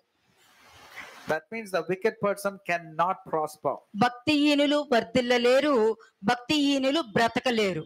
The wicked people cannot prosper, or neither can they survive or live. భక్తిహీనుల కుటుంబము స్థిరపరచబడదు. And so is the family of the wicked people. They కదా, can never మనము establish. ముసుకేసుకుని ఎంత ప్రేరైనా చేయొచ్చు, You can put on a veil and pray, ఎంత ఉపవాసమైనా చేయొచ్చు, and even you can take up a fast కానీ with a veil. వాక్యానుసారమైన జీవితం లేకుండా నీలో పగ, ప్రతీకారము, కోపము, అసూయత ఇవన్నీ పెట్టుకుని నీ ముసుగు కింద నువ్వు ఏం దాచుకుంటున్నావు? అసూయత, పగ, ద్వేషము దాచుకుంటున్నావు, దేవుని కాదు. So it's not the physical veil. You have hidden anger, wrath, bitterness, jealousies, contentions, unforgiveness, all these things underneath your veil. So it is not right in the sight of God. కాబట్టి దేవుని జ్ఞానాన్ని, దేవుని మనుషులను, దేవుని వాక్యాన్ని కూడా వాళ్ళు తృణీకరిస్తూనే ఉంటారు. These people reject the wisdom of God and the counsel that comes from God, and even the righteous people, they forsake them. 34th verse చూడండి, 21:34. జోబ్ 21:34. యోబు 21వ అధ్యాయము 34వ వచనము. మీరు చెప్పు ప్రత్యుత్తరములు నమ్మదగినవి కావు, ఇట్టి నిరర్ధకమైన మాటలతో మీరు ఎలాగ నన్ను ఓదార్చు నన్ను ఎలా ఓదారుస్తారు? నీ జీవితంలో దేవుడి వాక్యం లేదు, నీ నోటి మాటలో దేవుడి వాక్యం లేదు, నీ బ్రతుకులో దేవుడి వాక్యం లేదు, నీ ప్రవర్తనలో దేవుడి వాక్యం లేదు. When your life is not at all associated with the word of God, your life is totally against the word of God, how can you come and comfort me? కదా, కాబట్టి మీరు ఎన్ని మాట్లాడుతున్నారో అది వినడానికి దేవుడి వాక్యమే, కానీ యోబు ఏమంటున్నాడు? మీరు చెప్పేది నమ్మదగినవి కాదని చెప్తున్నాడు అక్కడ. And Job is telling, though you speak the word of God, your falsehood remains in your answers. దేవుడి వాక్యమే, You are speaking the word of God, కానీ దేవుడి వాక్యాన్ని అతను యోబు మీద ఉపయోగించడం వలన అది తప్పుడు మాటలు మాట్లాడుతున్నారనేది యోబు గ్రహించగలిగాడు అక్కడ. Job was able to discern, though you are speaking the word of God, you are using it against me because I am innocent.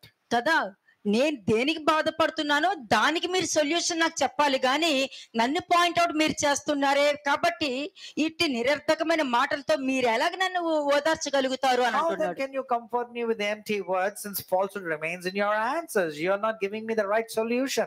Revelation 20:11-15. Revelation 20:11-15. ప్రకటన గ్రంథం 20వ అధ్యాయము 11-15 వచనములు. మరియు ధవలమైన మహాసింహాసనము దాని యందు ఆసీనుడయ్యున్న ఒకని చూచితిని. భూమి ఆకాశములు ఆయన సముఖము నుండి పారిపోయెను, వాటికి నిలువు చోట కనబడకపోయెను. మరియు గొప్పవారేమి కొద్దివారేమి మృతులైన వారు అందరూ ఆ సింహాసనం ఎదుట నిలవబడి ఉండుట చూచితిని. అప్పుడు గ్రంథములు విప్పబడెను, మరియు జీవ గ్రంథమును వేరొక గ్రంథము విప్పబడెను. ఆ గ్రంథముల యందు వ్రాయబడి ఉన్న వాటిని బట్టి తమ క్రియల చొప్పున మృతులు తీర్పు పొందిరి. సముద్రము తనలో ఉన్న మృతులను అప్పగించెను, మరణము పాతాళ లోకమును వాటి వశమునున్న మృతులు అప్పగించెను. వారిలో ప్రతివాడు తన క్రియల చొప్పున తీర్పు పొందెను. మరణమును మృతుల లోకమును అగ్నిగుండములో పడవేయబడెను. ఆ అగ్నిగుండము రెండవ మరణము.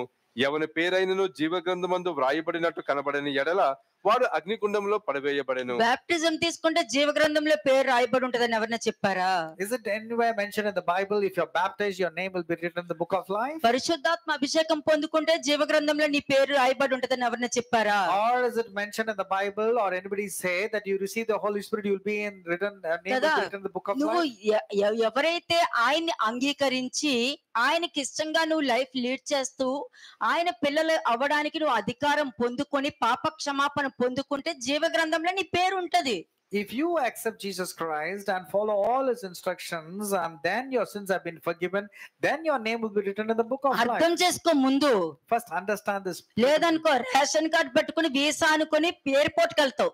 Otherwise you will take a ration card thinking it is a visa and go to the airport. అంతవరకే. ఎందుకంటే వాక్యం అర్థం కాకపోతే నీ అండర్స్టాండింగ్ అలాగే ఉంటది. Because when you don't understand the word of God, your understanding will be misunderstanding. మరి ఎందుకు యేసుక్రీస్తు ప్రభు వచ్చి నీ పాపాలు కడిగేశారు అన్నప్పుడు రెండో మరణం ఎందుకు రావాలి నీకు? When you say that your sins have been forgiven forever, why is that talking about the second death? మనుషులందరికీ ఏం పడిపోయింది తెలుసా? You know what people think? నేను క్రీస్తుని నమ్ముకున్నాను కాబట్టి నేను పరలోకానికి వెళ్ళిపోతాను, వాళ్ళందరూ విగ్రహారాధన చేస్తున్నారు కాబట్టి వాళ్ళు నరకానికి పోతారు.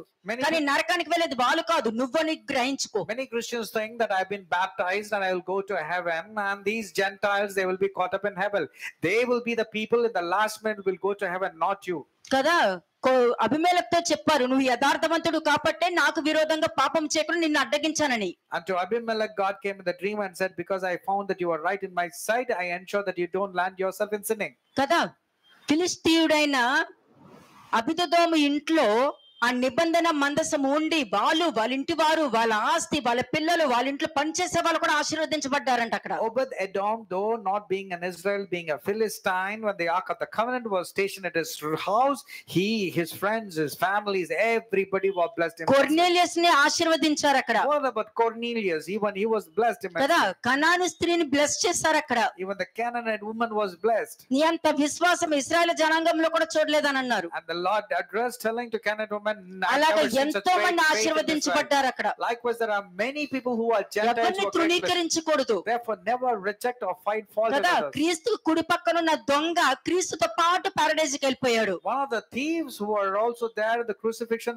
was there with paradise when Jesus went up. కదా, దేవుడు తెలియని జక్కయ్య నువ్వు నిజముగా అబ్రాహాము యొక్క కుమారుడివే అని చెప్పి అంత మంచి స్థానాన్ని పొందుకున్నాడు అతను. The Pharisees did not get a good testimony, but Zacchaeus, being a tax collector, got the testimony telling that you are truly a son of Abraham. నెకో రాజుని దేవుడు ఏర్పరచుకున్నారు. What about Pharaoh Necho?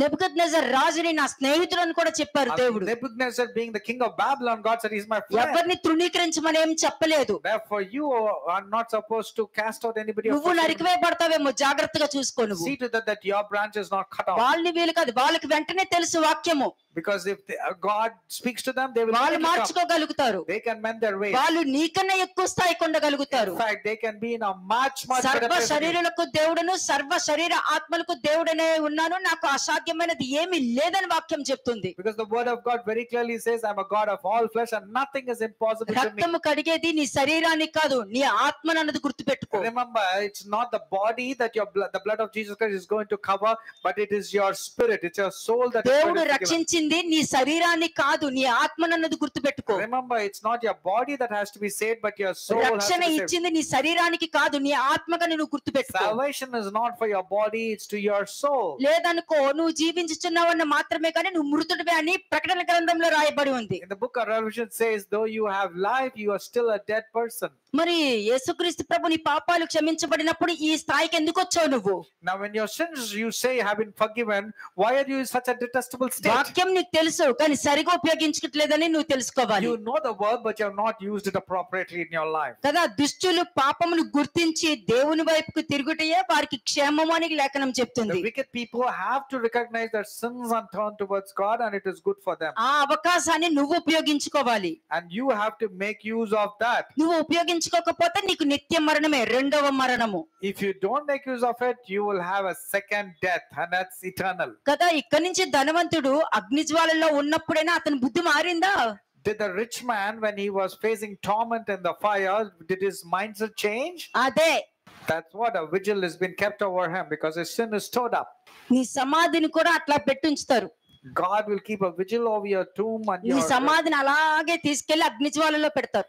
and your entire tomb will go and be kept into the lake of fire. అక్కడికి వెళ్ళిన తర్వాత అతను బుద్ధి మారలే. ఇక్కడ నీ బుద్ధి మారితే నువ్వు పారడైజ్ కి వెళ్తావేమో, ఇక్కడ నీ బుద్ధి మారకపోతే అగ్ని జ్వాలలో కూడా నీ బుద్ధి అలాగే ఉంటది. If your mind changes according to that of Christ, you will go caught up in paradise. But if it doesn't change, you will be cast into the lake fire, and your mind will not అక్కడ change. Even then. అబ్రాహాముని చూసి, అక్కడ Lazarus చూసైనా అయ్యో నేను తప్పు చేశాను కాబట్టి నాకు ఈ శిక్ష వచ్చిందని రియలైజేషన్ లేదు. అబ్రాహ్మ అతని బ్రొటన వేలు నీళ్ళలో ముంచి నాకు తీసుకొచ్చి నా నాలుక మీద పోయమను, నాకు దాహం వేస్తుంది అంటే వాడి గర్వం ఇంకా పోలేదు అక్కడ. Rich man could not relate and take it in his life that Lazarus was in Abraham's bosom. In fact, he was still seeing him as a servant, telling Abraham, tell this person to dip his finger and come and quench my నేను మళ్ళీ thirst. జ్ఞాపకం చేస్తున్నా మీకు, I'm reminding you this again. ఇక్కడ మీ బుద్ధి మారితేనే direct గా దేవుని యొక్క పరదేశకు వెళ్ళగలుగుతారు You can be going to paradise only when your mind changes like the mind of Christ. కదా. మీ బుద్ధి మారిందనుకోండి, If your mind changes, మీ ఆత్మ బయటకు వచ్చి నీ శరీరాన్ని కూడా చూపిస్తారు. if your mind changes according to Christ, then your spirit can come out, translate itself, and see the body of your own. దేవదూతలతో ఎంతో ఘనంగా తంబూర నాదాలతో మీరు పరదేశకు ఎత్తుకుపోతారు. With tambourines, with great musical instruments, you will be caught up in heaven. లేదంటే నీ బుద్ధి మార్చుకోకుండా నాకు దేవుడు నాకేమీ అవ్వదు, నాకు దేవుడు నాకేమీ అవ్వదు. చాలా మంది చెప్తారు, They say, I have God in my life, nothing is going to come upon me. భక్తి No మారినా trouble will బుద్ధి come. మారదు, Your religion has changed, but your మతం mind is మారినా changed. బుద్ధి మారదు. Though you have changed your religion to Christianity, నువ్వు your mind is still క్రీస్తుని the same. తెలుసుకోవాలంటే నీ ప్రాచీన స్వభావం విడిచిపెడితేనే నువ్వు క్రీస్తు ఏంటో తెలుస్తుంది. అప్పటి వరకు నీ గురించే నీకు తెలుస్తుంది. You will come to know of Christ only when you let go of your old sinful nature. Otherwise, you will be focusing on your nature itself. కదా. ఈ ధనవంతుడు అక్కడ ఏమైపోయాడు మరి? What happened to the rich man? అక్కడ బుద్ధి మారలేదు His కదా. mind did not change. ఆ తర్వాత అతను ఏమంటాడు, అయ్యో నా సహోదరులందరూ కింద ఉన్నారు, ఎవరినైనా ఇక్కడి నుంచి ఒకరిని కింద పడితే వాళ్ళు కిందకి పంపిస్తే వాళ్ళు నమ్ముతారు అని అన్నారు. And he went to the next stage of telling, why don't you send Lazarus to my brothers and go and tell this is the way of the Lord? అవునా, మనిషి కుమారుని నమ్మారా?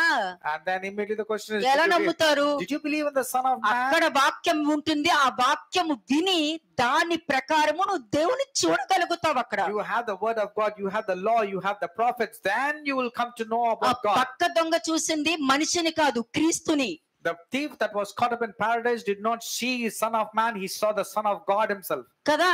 అందుకే చెప్పారు, ఆయన ఏ పాపము చేయలేదు, నేను చేసిన తప్పు కరెక్టే అని అన్నారు. కానీ మనుషులు ఈ భూమి మీద నేనంత కరెక్టే, లేకపోతే ఎందుకు చేశానంటే ఇలాగే బతుకుతారు మొత్తం. The thief was bold enough telling that I have sinned, that's the reason I've been punished. But there is no sin in Jesus Christ, and that's the reason many people say, I have no sin in me, the other people have sinned. నీతిమంతులకి శ్రమలు వచ్చిన ఆనందమేనండి, ఇది ఒక్కటి మీరు గుర్తు పెట్టుకోండి. Many will be నీతిమంతులకి శ్రమ వచ్చిన ఆనందమే. ఎందుకంటే ఆ శ్రమ, నా దేవుడు ఆ శ్రమను జయించారు, నేను జయించాను అనుకుంటావు, బయటకు వచ్చేస్తావు. Many will be the affliction for the righteous, but in all their afflictions they will be having joy, because they will say, when it came to Jesus Christ, it has come to me, therefore I will rejoice in my tribulations. Ezekiel 18 verse 19 and 20 ఒకసారి చూడండి. Ezekiel 18 verses 19 and 20. Ezekiel 18వ అధ్యాయము 19-20 వచనములు. అయితే మీరు కుమారుడు తన తండ్రి యొక్క దోష శిక్షను ఎలా మోయటలేదని చెప్పుకొనుచున్నారు. కుమారుడు నీతి న్యాయములను అనుసరించి నా కట్టడ అన్నిటినీ అనుసరించి గైకొనును కనుక అతడు అవశ్యముగా బ్రతుకును. పాపము చేయువాడే మరణము నందును. తండ్రి యొక్క దోష శిక్షను కుమారుడు మోయటలేదని కుమారుని దోష శిక్షను తండ్రి మోయడు. నీతిపరుని నీతి ఆ నీతిపరునికే చెందును, దుష్టుని దుష్టత్వము ఆ దుష్టునికే చెందును. అంతే. నీ కుమారుడు మంచిని గుర్తించాడనుకో, నీ పాపాలను అతను తప్పించుకుంటాడు, లేదంటే నీ పాపాలతో పాటు అతను పాలభాగస్తుడు అవుతాడు. If your son translate himself to be a righteous person, he will escape from the wicked punishment that came upon you. But if your son doesn't recognize, he will also be caught up in the same wickedness కదా. as you are. వాక్యము పితరుల పాపాలు నువ్వు గుర్తించాలి. The word of God, through the word of God, you should recognize the sins of your ancestors. Jeremiah and your parents. 31 verse 29 చూడండి. Jeremiah 31 verse 29. ఇర్మియా 31వ అధ్యాయము 29వ వచనం.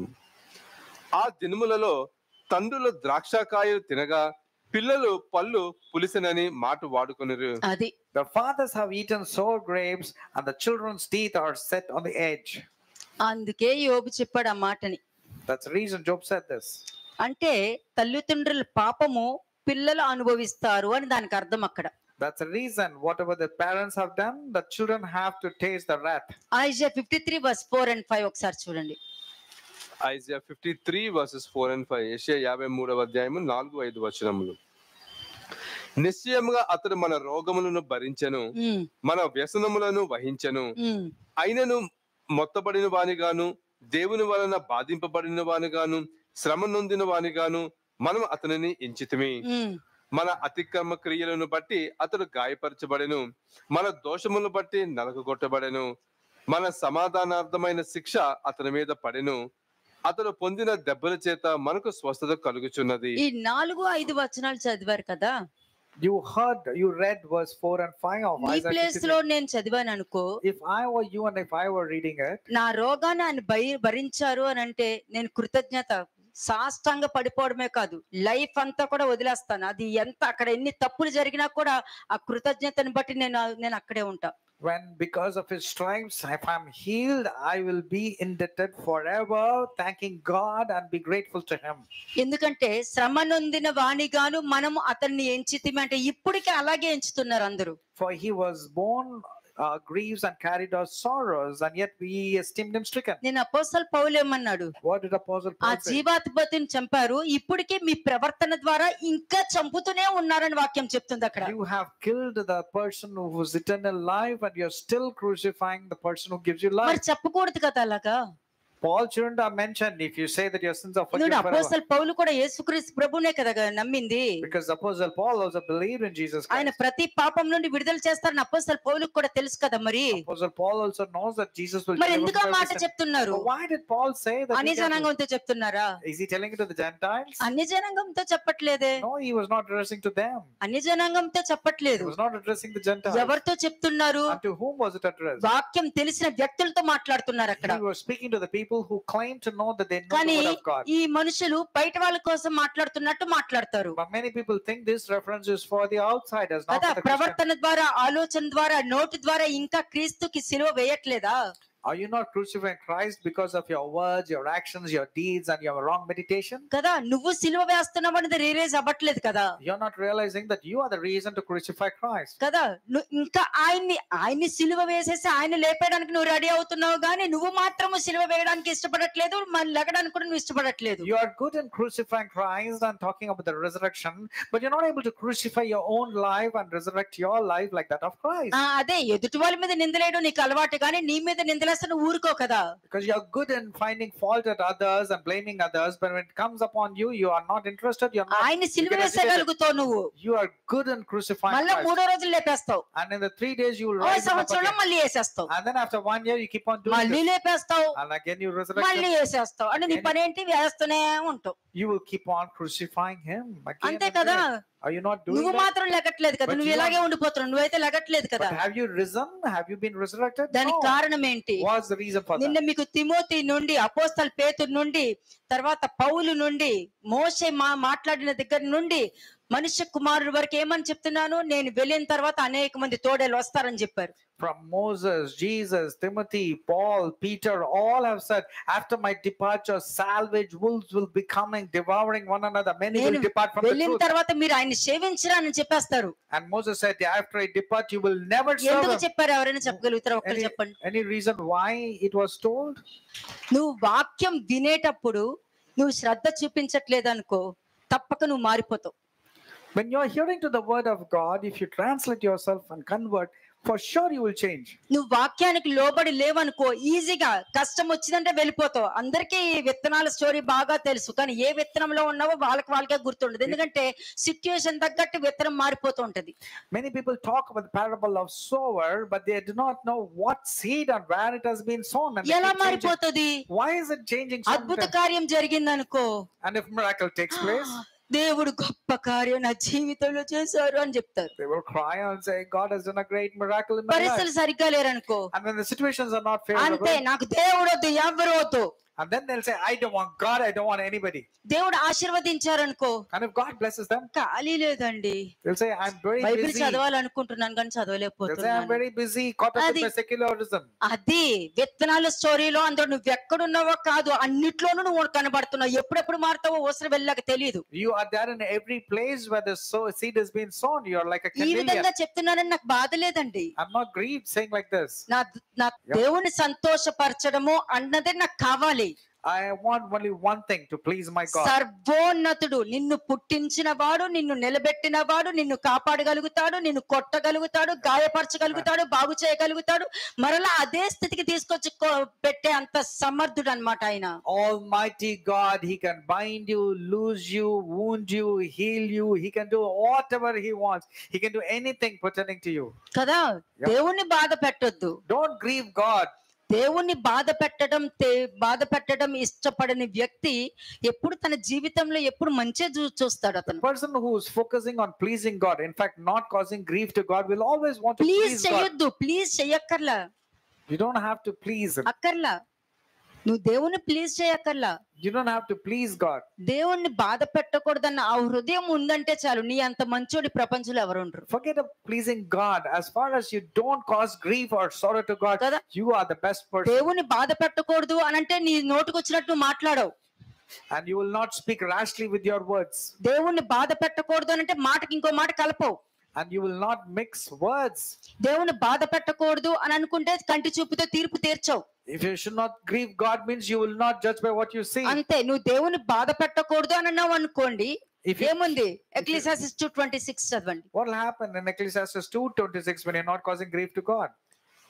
ఎక్లెసియాస్టస్ చాప్టర్ 2 వర్స్ 26, ప్రసంగం 26వ ఏలయనగా దైవ దృష్టికి మంచివాడుగా ఉండువానికి దేవుడు జ్ఞానమును, తెలివిని, ఆనందమును అనుగ్రహించును. అయితే దైవ దృష్టికి ఇష్టడగువానికి ఇచ్చుటకై ప్రయాసపడి పోగు చేయు పనిని ఆయన పాపాత్మునికి నిర్ణయించును. అంతే, దైవ దృష్టికి ఇష్టంగా ఒకడు ఎప్పుడు మారుతాడు? How or when will a person change to become good and right in the sight of God? నా ఒక్కరిని బట్టైనా ఆయన్ని సంతోష పెట్టాలి. You will say, I at least should be the person to please God. Or నా మీద నింద పడినా నేను ఆయన సంతోష పెట్టాలి. even if there is false accusation, I should be the reason to cause ఏది pleasing to God. ఏమైనా సరే ఆయన సంతోష పెట్టాలి. No matter what, I have to please Him. అందుకే షిమి శపించిన దేవుని సంతోష పెడతాను చూసారు అక్కడ. Even when Shimei was cursing David, David's focus was only to please God. ప్రతి విషయంలోనూ దేవుని సంతోష పెట్టడానికే చూశాడు. And for every occasion, David wanted to please God. ఎంత సంతోషంగా సంతోష పెట్టడానికి చూశాడంటే, సౌలుతో ఏమంటారు, అయ్యా అయ్యా దావీదు మిమ్మల్ని చంపేస్తారని మనుషులు చెప్పినప్పుడు ఎలాగయ్యా నువ్వు నమ్మేశావు? David was telling to King Saul, if people came to you and said that I was an enemy and wanted to kill you, how did you believe in your people? నా ఏలిన వాడా ఎలా నమ్మేశావు? నీ గురించి నా దగ్గర చెప్పినప్పుడు నేను ఆ విధంగా మాట్లాడలేదే, ఆ విధంగా నేను ప్రవర్తించలేదే. And David further said to Saul, my master, when people came and told to me about you that I have to kill you, I never thought like that. I didn't సరే, want to do నువ్వు that. తరుముతున్నావు, నేను పరిగెడుతున్నాను. Okay, since you are pursuing me, I'm running. Okay, నేను పరిగెడుతున్నాను అంటే ఎందుకు ప్రభు నన్ను ఇలా పరిగెత్తిస్తున్నావు అనేది ఎప్పుడు దేవుని క్వశ్చన్ వేయలేదు దావీదు. David did not question God. Why am I being pursued? Why is my life become so miserable? మరి He did not. అంత మంచి స్థాయిలో విశ్వాసమునికే తండ్రి అయిన అబ్రహాంకి క్షామం వచ్చినప్పుడు భార్యను ఒక స్థలంలో వదిలిపెట్టి వెళ్ళిపోలేదా? మరి When such a wonderful father of faith like Abraham, when he had a challenge, did he not leave Sarah in one place and depart అప్పుడు to మనం another place? క్వశ్చన్స్ వేసుకోవచ్చు, అదేంటి అబ్రహాంకి దేవుడు తెలుసు కదా అని క్వశ్చన్ వేసుకోవచ్చు We మనం. can therefore question Abraham's integrity also. Why did Abraham do that? జీవ గ్రంథం కన్నా సాతానికి గ్రంథమే ఎక్కువ కనబడుతుంది. More than the book of life, you have the book of death that is operating in your life. Language లో దేవుడి language వేరే, Satan language వేరే. The language that comes from God is different from Satan what ఎప్పుడు Satan says. సందేహిస్తూనే ఉంటాడు. Satan's character is always to doubt and have సాతానే apprehensions. దేవుడికి guidance ఇస్తూ ఉంటాడు. Satan will always want to give guidance to God. ఎందుకంటే అందుకే పిల్లలు కూడా దేవుడికే గైడెన్స్ ఇస్తారు. ప్రభు నేను అక్కడికి వెళ్తున్నా, ఇక్కడికి వెళ్తున్నా, కాపుదల ఉంచు. అది అంటే నువ్వు గైడెన్స్ ఇస్తున్నావు, దేవుడికి ఆర్డర్ చేస్తున్నావు నువ్వు అక్కడ. Likewise, many children also give directions to God. God, I'm going to that place, protect me. I'm going to do this, bless me. They are giving directions to God. అందుకనే వాక్యం ఏం చెప్తుంది? What does the word say? మురుతులను మురుతులు పాతి పెట్టుకొని నిమ్ము, నువ్వు నన్ను వెంబడించు అని అంటుంది. Immediately it was spoken, let the dead bury its own dead. You come, take up your cross and follow me. కదా, మారు మనసు లేని వారిని, మార్పు లేని వారిని మనం ఏం చేయలేం, వదిలేసే. We cannot do anything who people who are not repenting or who wants to change. వాళ్ళు వదిలేసి నన్ను వెంబడించు. Forget them, let them bury their own వారి selves, you సమాధి follow me. వాళ్ళకి కావలి కాస్తుంది. Because their own tomb is a vigil over them. Oh, ఎందుకంటే వాళ్ళ సమాధి కోసం వెళ్తున్నారు, మీరు నా కోసం నన్ను వెంబడించండి అని. they're going on for their burial, but you come and follow me. ఎందుకంటే దాని కొరకే వారు నియమింపబడ్డారు. Because they are being chosen for that cause, because they are guarding their own burials. మరి చివరికి వారి గతి ఏంటి? Luke 16:22-23 చూడండి ఒకసారి. Finally, what is their state? Let us see from Luke chapter 16. Luke 16 versus 22-23. లూకాసు వార్త 16వ అధ్యాయము 22-23 వచనములు. ఆ దరిద్రుడు చనిపోయి దేవదూతల చేత అబ్రహాము రొమ్మున ఆనుకొనుటకు కొనుపోబడెను. ధనవంతుడు కూడా చనిపోయి పాతి పెట్టబడెను. అప్పుడు అతడు పాతాళములో బాధపడుచు కనులెత్తి దూరం నుండి అబ్రహాము అతని రొమ్మున ఆనుకొని ఉన్న లాజరును చూచి, అంతే. ఈ పాతాళం మీకు ఆకాశం పైన ఎక్కడ ఉండదు. The hell or the place of torment is not in heaven. పాతాళం లోపలే ఉంటుంది. It will be inside the hell. ఇక్కడ నుండి పారడైస్ చూడగలుగుతారు. From here people can see paradise. వాళ్ళు పాతాళం చూడలేరు. But the people in paradise cannot see what's happening in ఒక్క torment. అబ్రహాముకు మాత్రమే గుర్తుపట్టగలుగుతారు. Only Abraham like people can see both the places. అంతే. లాజరస్ కి ధనవంతుడు కనిపించడు. Lazarus could not see the rich man in torment. ధనవంతుడికి లాజరస్ కనిపిస్తారు. But the rich man was able to see Lazarus. అదే చెప్పాను కదా. That's what I told. నువ్వు దేవుడికి ఇష్టంగా లేకుండా నేను దేవుడి పనులు చేశాను అని నువ్వు మంచి పలికితే జరగదు, చెడు పలికితే జరుగుద్దు అని చెప్పానా లేదా? Did I not tell you think you're doing good, but it is not so? When you say you're doing God's work, evil thing will definitely happen in your life when you speak evil. మరణము అంటే ఏంటి What's the meaning of death? కదా? ఫస్ట్ది ఆత్మ మరణము. అది పాపము వలన సంభవించే మరణము, ఆత్మ మరణము. వాళ్ళు ఈ భూమి మీద బతుకుంటారే కానీ డెడ్ బాడీస్ తో సమానము. What is the meaning of death? The actual death is their soul has died. Though they are alive physically, their soul is already dead. ఆత్మీయ మరణము అన్నది పాపము వలన వస్తది, అది గుర్తుపెట్టుకోండి. And the spiritual దేవుని death, రక్తం కరగబడలేదు అక్కడ. spiritual death comes because of the sin, and therefore the blood of Jesus Christ has not wiped away their sins. శారీరక మరణము అది స్వాభావికమైనది అది. And when it comes to the physical death, it is specific in nature. అలాగే నిత్య మరణము ఇది నరకమునకు చెందింది. 3 ఉన్నాయి ఇక్కడ. And then the eternal death is related to forever, it is death. ఆత్మ మరణము పాపం చేయడం వలన వస్తది.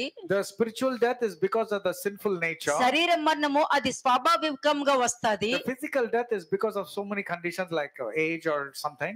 అలాగే నిత్య మరణము ఇది నరకమునకు చెందినది మరణం ఇది. And the eternal death will take you to eternal fire or like hell. ఎందుకంటే శరీరము, ప్రాణము, ఆత్మ అనేది ఈ 3 ఉంటుంది. Because both soul, spirit and body, all 3 things are there. ఈ శరీరమును ఆత్మను ఏకము చేసి జీవన క్రియలకు ఉపయోగపడుతూ ఉంటాయి ఇవి. And both spirit and you and both are be useful for the works that you render in your life. కానీ ఇక్కడ నువ్వు తీసుకోవాల్సిన నిర్ణయం ఏమిటంటే, But do you know what decision you ought to ఈ take? లోకానుసారమైన ఆత్మని లోపలికి తెచ్చుకుంటున్నావా, దేవుడు ఇచ్చిన జ్ఞానాన్ని బట్టి పరిశుద్ధాత్మని లోపల ఉంచుకుంటున్నావా అన్నది అక్కడ ఒక క్వశ్చన్ మార్క్ You ఉంటుంది. need to check whether you are imbibing the Holy Spirit that comes from God and having divinely wisdom, or you taking the worldly demonic spirit and walking according to the flesh. అంటే నీ ఆత్మ ఒకటి ఉంటే దేవుని యొక్క ఆత్మ ఒకటి ఉంటుంది. When you have a spirit, there's another godly spirit, which is Kada. 2 different things. అట్లాగే నువ్వు ఎలా మాట్లాడాలి,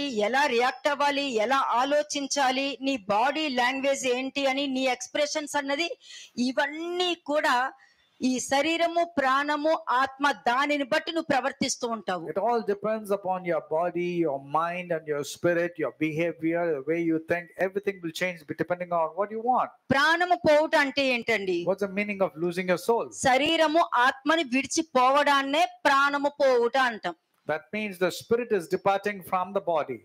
దానినే దానినే మరణము అని అంటారు. That is what is called as the death. మరి ఆత్మీయ మరణంలో పరిశుద్ధాత్మ కూడా వదిలి వెళ్ళిపోతుంది. మరి When it comes to the spiritual death, the Holy Spirit will depart from a వేరొక person. ఆత్మ వచ్చి నిన్ను హ్యాండిల్ చేస్తూ ఉంటది. Another spirit will enter into your body and make you believe that you are అందుకే right. వాక్యం ఏం చెప్తుంది, మన్నైనది మన్నుకు చేరును, ఆత్మ దానిని దయచేసిన దేవుని యొద్దకు చేరును అని వాక్యం That's the చెప్తుంది. reason the dust will go back to the dust and the spirit will go back to the one who's created it. అక్కడే నీ స్థితిని నిర్ణయిస్తది. And that's where your actual status or position is నీ known. స్థితి ఏంటని అక్కడ నిర్ణయించేది ఈ భూమి మీద నువ్వు జీవించి చూపించేస్తావు అప్పటికే. And while you're living in this world itself, you will know what kind of status is going to come upon you in future. నీ ఆత్మ దేవుని మాట వింటే దానిని బట్టి నువ్వు దేవుని దగ్గరికి వెళ్తావు. If your spirit inclines to the teachings of God, then your spirit will go towards God. సర్పం మాట వింటే పాతాళానికి వెళ్తావు నువ్వు. But if you are inclining towards the words of demons or ఇది spirit, జ్ఞాపకం according to the world, పెట్టుకోవాలి. you will go to hell. This is what you need to remember. ప్రాణము,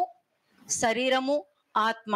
Mind, spirit, and your body. ఏ ఆత్మ ఉంది What kind of spirit is there inside కదా? you? నువ్వు క్రీస్తుకు పిల్లలైతే మాత్రము పరిశుద్ధాత్మని నడిపిస్తది. If you are a child of God, the Holy Spirit, God will certainly lead you. ఎందుకంటే నీ శరీరానికి నీ ఆత్మకి ఒక్కటే శరీరము, కానీ హార్ట్ ఒక్కటే ఉంటది. Both your body and your spirit, both has bodies. ఎందుకంటే దేవుని The heart is the same. ఆత్మని లోపల పెట్టడానికి నీ శరీరం యొక్క ఆత్మను నువ్వు వెనక్కు తోస్తావు నువ్వు. When God is putting His Holy Spirit inside you, you have to discard your spirit, put it back and follow the Spirit of God. అందుకే దేవుణ్ణి నువ్వు ముందు పెట్టుకున్నావంటే పరిశుద్ధాత్మ ముందుంటారు, నీ ఆత్మ వెనక్కి వెళ్తది. And when you keep God before you and His word before you, Holy Spirit God will be before you, కానీ అది and your spirit will be నీ behind. ఆత్మ బయటికి వెళ్ళదు. But your spirit is not going away. ఎందుకంటే నువ్వు నీ దేవుని ఆత్మని ఎక్కువ ఇష్టపడుతున్నావా, శరీరాత్మని ఎక్కువ ఇష్టపడుతున్నావా? Are you having the body of the spirit or a body of the flesh? నువ్వు నీ శరీరాన్ని ఎక్కువ ఇష్టపడితే దేవుని ఆత్మని పంపించేంత కెపాసిటీ నీకే ఉంటది. ఎందుకంటే సంసోన్ తెలుసుకున్నాడు, అక్కడ దేవుని యొక్క ఆత్మ నన్ను విడిచిపోయిందని తెలుసుకున్నాడు. When you're operating in the flesh, the Spirit of the Lord will depart from you and your spirit will be caught up in the flesh. ఏంటో ఉన్నంత కాలం గుర్తుపట్టరు, వెళ్ళిపోయాక గుర్తు తెచ్చుకుంటారు వీళ్ళు I do not know when people depart, only when they start realizing like Samson. కదా. దేవుడు సౌలుకి తోడుగా ఉన్నాడో లేదో గుర్తుపట్టలేదు, కానీ దావీదుకు తోడుగా ఉండటం గుర్తుపట్టాడు. Saul was not able to recognize that the God or Holy Spirit has departed from him. In fact, he was able to know that the Spirit of the Lord was operating in David. అంటే అక్కడ ఏం operate అవుతుంది? So what is operating there? శరీరం operate అయ్యి దేవుని ఆత్మ వెళ్ళిపోయింది, అందుకే దురాత్మ వచ్చి కూర్చుంటది. The flesh started operating. That's the reason the Holy Spirit departed and a tormenting spirit entered into Saul. Heart ఒకటే, The heart is the same. కానీ నువ్వు ఏదో ఒకటి ఆలోచించినప్పుడు పరిశుద్ధాత్మ ఏం చేస్తారు? వద్దు, వెయిట్ చేయి, తొందర పడక అని చెప్పేది పరిశుద్ధాత్మ. పరిశుద్ధాత్మ ఎప్పుడు ఆలోచింప చేస్తారు. The Holy Spirit will tell you, wait, don't be impulsive, don't react, stay cool. He will make you think. కానీ నీ శరీరం ఊరుకోదు కదా. But your body will be impatient. You don't want to listen to వెళ్ళిపోదాము, కొట్టేద్దాము, చేసేద్దాము, అన్ని అయిపోవాలి it. వెంటనే. You want to go pick up a quarrel, go and ask straight on their face. అంతే. మళ్ళీ వచ్చి దేవుడా ఎందుకు నాకు ఈ శిక్ష ఇచ్చావని అంటావు. చేసిందంతా నువ్వే అనేది నువ్వు రియలైజ్ అసలు రాదు, నీ శరీరాన్ని అంతగా ప్రేమించుకుంటున్నాను. And then you will start crying, God, why my life has become so miserable? The reason is because you started loving your body so much. You don't want to relate to మరి God. శ్రద్ధగా సమాధి కావలి కాస్తుందని చెప్పడానికి, రెండు పాపము భద్రం చేయబడి ఉన్నదని చెప్పడానికి ఈ క్యారెక్టరిస్టిక్స్ చాలండి. Clearly, these characters are obviously visible that sin is stored up in you, and there is a vigil kept over your tomb and your burial. Or your grave. ఎహెజ్కేల్ 32:29. ఎజెకియల్ 32:29. ఎహెజ్కేలు 32వ అధ్యాయము 29వ వచనం. అక్కడ ఏదోమును దాని రాజులను దాని అధిపతులు అందరూ ఉన్నారు. వారు పరాక్రమవంతులైనను కత్తిపాలైన వారి యొద్దకు ఉంచబడిరి. సున్నతి లేని వారి యొద్దను పాతాళములోనికి దిగిపోయే వారి యొద్దను వారును పండుకొనిరి. అక్కడ ఉత్తర దేశపు అధిపతులు అందరూ సీదోనీయులు అందరూ హతమైన వారితో దిగిపోయి ఉన్నారు. వారు పరాక్రమవంతులై భయము పుట్టించినను అవమానము నొంది ఉన్నారు. సున్నతి లేని వారై కత్తిపాలైన వారి మధ్య పండుకొని ఉన్నారు. ఉమ్. గోతులోనికి దిగిపోయిన వారితో పాటు ఇదంతా సమాధి గురించి. ఈ భూమి మీద వీళ్ళు ఏ విధంగా ప్రవర్తించారు, ప్రవర్తించిన దానికి ఎక్కడికి వెళ్ళి పడ్డారు, ఎక్కడికి వెళ్ళి వాళ్ళ స్థితి ఏంటని చూపిస్తుంది ఇక్కడ It's వాక్యం. all about the burial or the grave or going to the pit, how they behaved and what was their detestable state. కదా, పాతాళంలోనికి దిగిపోయిన వారి యొద్దకు వారును పండుకొనేరి అనింది. అంటే వాళ్ళు చేసిన తప్పులే వీళ్ళు చేసుకుంటూ వెళ్ళారు. They lied, they slept with the uncircumcised, with those slain by the sword. That means they kept on sinning. 31. 31వ వచనం. కత్తిపాలైన ఫరోయు అతని వారు అందరూ వారిని చూచి తమ సమూహం అంతటిని గూర్చి ఓదార్పు తెచ్చుకొందురు. ఇదే ప్రభువుకు యెహోవా వాక్కు. Last verse. 32వ వచనం. సజీవుల లోకములో అతని చేత భయము పుట్టించితిని కనుక ఫరోయు అతని వారు అందరూ కత్తిపాలైన వారి యొద్ద సున్నతి లేని వారితో కూడా పండుకొందరు. ఇదే ప్రభువుకు యెహోవా వాక్కు. అంటే ఈ భూమి మీద నువ్వు ఏ విధమైన క్యారెక్టర్ కలిగి ఉన్నావో, నేను అన్నాను మర్డరర్ అంటే ఏంటి? I told you yesterday, who is a murderer?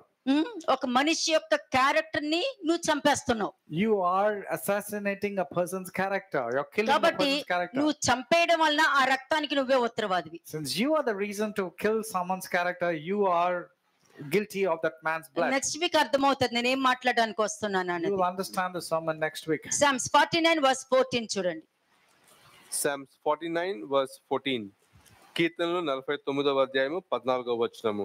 వారు పాతాళములో మందగా కూర్చబడుదురు, మరణము వారికి కాపురి అయ్యుండును. ఉదయమున యథార్థవంతులు వారి నేలుదురు, వారి స్వరూపములు నివాసం లేనివై పాతాళములో క్షయమైపోవును. దేవుడు నన్ను చేర్చుకొనును, పాతాళ బలములో నుండి ఆయన నా ప్రాణమును విమోచించును. ఒకడు ధన సంపన్నుడైనప్పుడు వాని ఇంట ఘనత విస్తరించినప్పుడు భయపడకము. వాడి చనిపోవునప్పుడు ఏమీ కొనిపోడు, వాని ఘనత వాని వెంట దిగదు.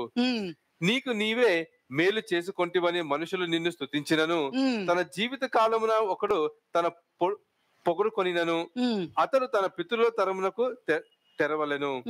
వారు మరి ఎన్నడను వెలుగు చూడరు. నిన్ను నువ్వు పొగుడుకోవడం చూసావా? నిన్ను నువ్వు పొగుడుకుంటున్నావు అంటే నువ్వు చీకట్లో వెళ్తావు, నీకు వెలుగు ఉండదంట. ఎందుకు పొగుడుకోవడం?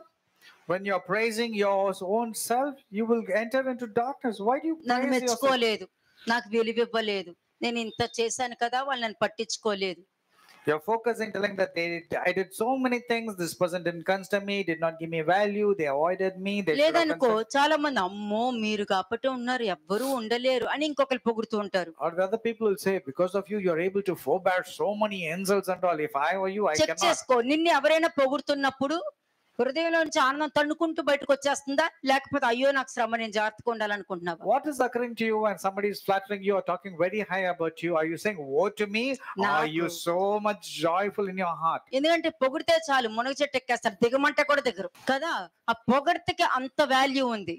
When you want to climb a tree, you're so much of giving value to flattery.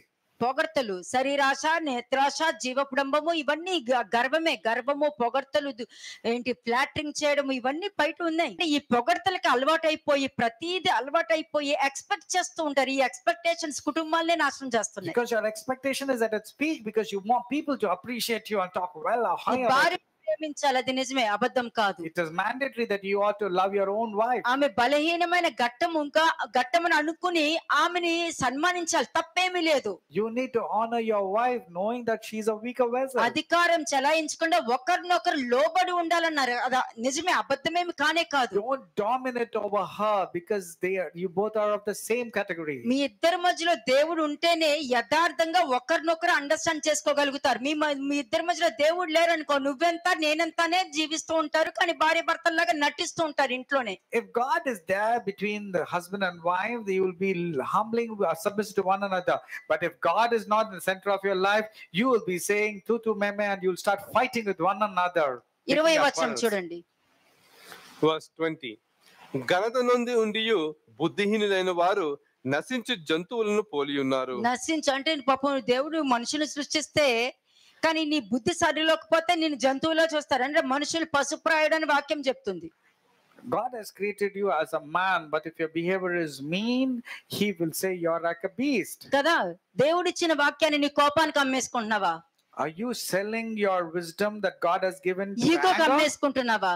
Or are you selling it to ego? కదా, నువ్వు ఇటువంటి ఈగోకి అమ్ముకున్నావు అనుకో, ఇంట్లో వాళ్ళ నుండి బయట వాళ్ళ వరకు కూడా నీకు పగవాళ్ళలా కనబడుతూ ఉంటారు.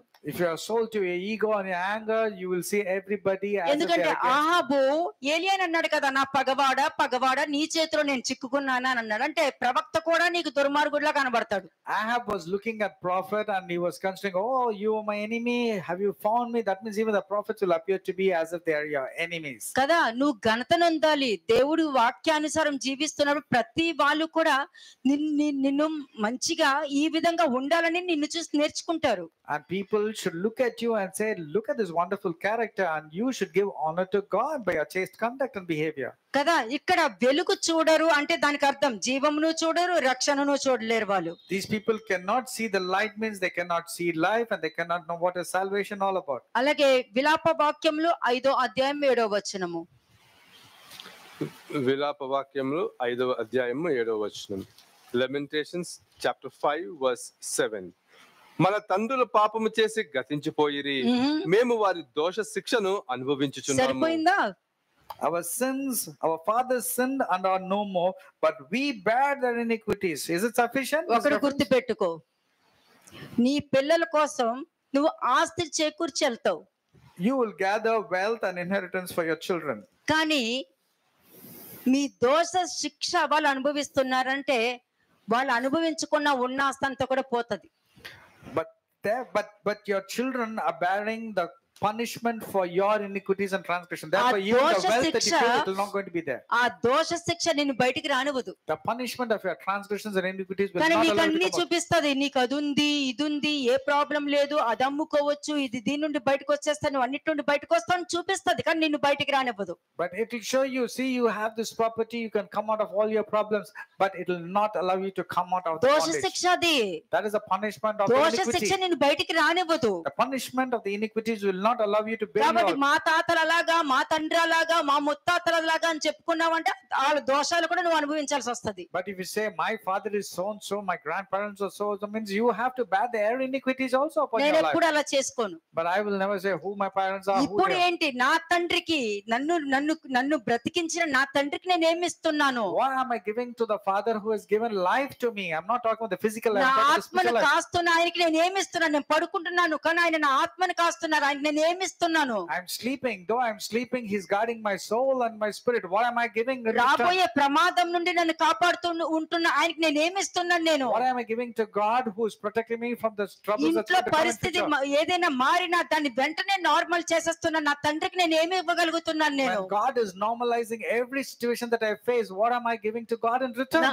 నాకు వచ్చే సిచ్యువేషన్ ఏంటో నాకు తెలియదు, కానీ నా తండ్రి తెలుసుకుని నా తండ్రి డీల్ చేసి సమాధానకరమైన జీవితాన్ని ఇస్తున్న ఆయనకి ఇంక నేను ఏమి ఇవ్వగలుగుతాను? నేను I do not know about the complications of how to handle it, but God is taking control of every situation. What am I giving in return to him? కానీ నీ ఒక్కటే, ఆ దేవుడికి ఏమి ఇవ్వగలుగుతా? నా నోట్లో అబద్ధం లేకుండా నేను ఆయనకు చూపిస్తా. If you really want to give something to God, see to that your mouth is not telling lies. దేవుని అగ్నితో ఆడే అంత శక్తి ఎవరికి లేదు. I don't have the ability ఏమో to మీకు fight నాకే against తెలియదు. the fire of God which is consuming. Maybe you have, but I cannot take the consequences. కాబట్టి ఎంతకెంతకు నీ వల్ల ఇంతమంది సంతోషపరచట్లేదే, వద్దు, నేను సంతోషపరుస్తా, నేను సంతోషపెడతా అని ఉండాలి. ఎప్పుడు వాళ్ళు చేశారా, వీళ్ళు చేశారా, వాళ్ళు ఉన్నారా, వీళ్ళు ఉన్నారా, వాళ్ళని అప్పులు తీరుస్తారా, వీళ్ళు టైం వేస్ట్ కదా. ఈ లాంగ్వేజ్ కి అంతా టైం వేస్ట్. నీ ప్లేస్ లో నేనుంటే ఇవన్నీ నీకు ఏదైతే నేను ఇప్పుడు అన్ని చూపించాను అవన్నీ పక్కన పెట్టేస్తాను. It's not about others are pleasing God or not. You need to ask, am I the reason to please God or not? Simple. You should not go and find fault at others and say they should have given, they should have done and all. I will Ante. only focus on how to please God. నా పాపాలు క్షమించబడ్డాయి అని అంటే నా అంత సంతోషము ఇంకెక్కడ ఉండదు The biggest joy lies to a person when his sins have been forgiven. కదా. ఎందుకు నా పాపాలు క్షమించబడ్డాయి? Why is it that my sins have been దానికి forgiven? కారణం ఏంటి? What could be the reason that my ఆమె sins have... విస్తారంగా ప్రేమించింది కాబట్టి ఆమె విస్తారమైన పాపాలు క్షమించబడ్డాయి. ఆమె నా కాలు కడిగింది, ఆమె నాకు ముద్దు పెట్టుకుంది నా కాళ్ళకి, ఆమె నాకు నీళ్ళు ఇచ్చింది, నువ్వు అలా చేయలేదని అంటారు. If you love more, your sins, though they are many, they'll be forgiven.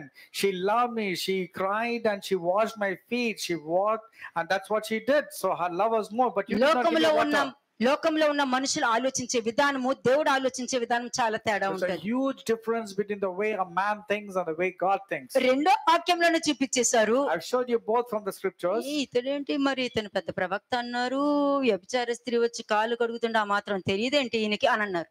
And they said he's a great prophet, and a woman who is promiscuous coming and washing the feet. How come he didn't know that she's an adulterous woman? కదా, అప్పుడు ఎందుకు నువ్వు ఇలా ఆలోచిస్తున్నావు అని అంటారు. And immediately Jesus said, why are you thinking like that? ఆమె అంటే దానికి అర్థం ఏంటంటే నీ పాపాలు క్షమించబడలేదు, ఆమె విస్తారంగా ప్రేమించింది కాబట్టి ఆమె విస్తారమైన పాపాలు క్షమించబడ్డాయి, ఆమె చేసిన నువ్వు చేయలేదు అని అన్నారు అక్కడ. This means though you have invited me, your sins are stored up, the sins are not forgiven. Kada. Because this woman's love is so much for me, I have forgiven her sins. మనుషులు అంతే, వాళ్ళు చేసినట్టు నువ్వు చెయ్యలేవు, కానీ వాళ్ళు చేశారని నువ్వు point out చేస్తూ ఉంటావు. అదే నీకు తెలిసిన వాక్యం. People are like that only when others do means you want to point it at them, but you don't want to do anything what others have done. ఎందుకంటే పక్కనే సర్పము నీ బైబిల్ పట్టుకుని రెడీగా ఉంటది కదా నీకు వాక్యం అందించడానికి. Because the serpent will hold your Bible to give you references which is favorable to you. ఏమని అందిస్తది? What kind of reference it will give you? అలా చేయకూడదు. It will say they should have done like దేవుడైతే that. అలా చేస్తారేంటి? If it were God will do like that. అదే వాళ్ళకి వాక్యము. That is what their word is. జీవ గ్రంథంలో ఏముంది, ఇది వాక్యంలో ఉందా లేదా అని వాళ్ళకి అనవసరం. బెరియన్ సంఘస్థులు బెస్ట్ అండి వాళ్ళు. They don't want to check what is there from the word of God. But when it comes to the Bereans, after hearing the word of God, they went back to their homes and read the scriptures to check if it was true or not what Paul had అలాగే preached. Jeremiah 31:31 ఒకసారి చూడండి. Jeremiah 31:31, ఇర్మియా 31వ అధ్యాయము 31వ వచనం. ఇదిగో నేను ఇశ్రాయేలు వారితోను యూదా వారితోను క్రొత్త నిబంధన చేయు దినములు వచ్చుచున్నవి, అది ఇదే యెహోవా వాక్కు. yes next అది ఐగుప్తుల నుండి వారిని రప్పించుటకై నేను వారిని చెయ్యి పట్టుకునే దినమున. ఏమన్నారు? ఎంత క్లియర్ గా ఉంది. ఐగుప్తు దేశం నుండి వాళ్ళని బయటికి తీసుకురావాలని నేను వాళ్ళు ఫస్ట్ చెయ్యి పట్టుకున్నాను. ఏ రోజు పట్టుకున్నానో ఆ దినమున వారి పితరులతో నేను చేసిన నిబంధన వంటిది కాదు. I took them by the hand to lead them out of the land of Egypt.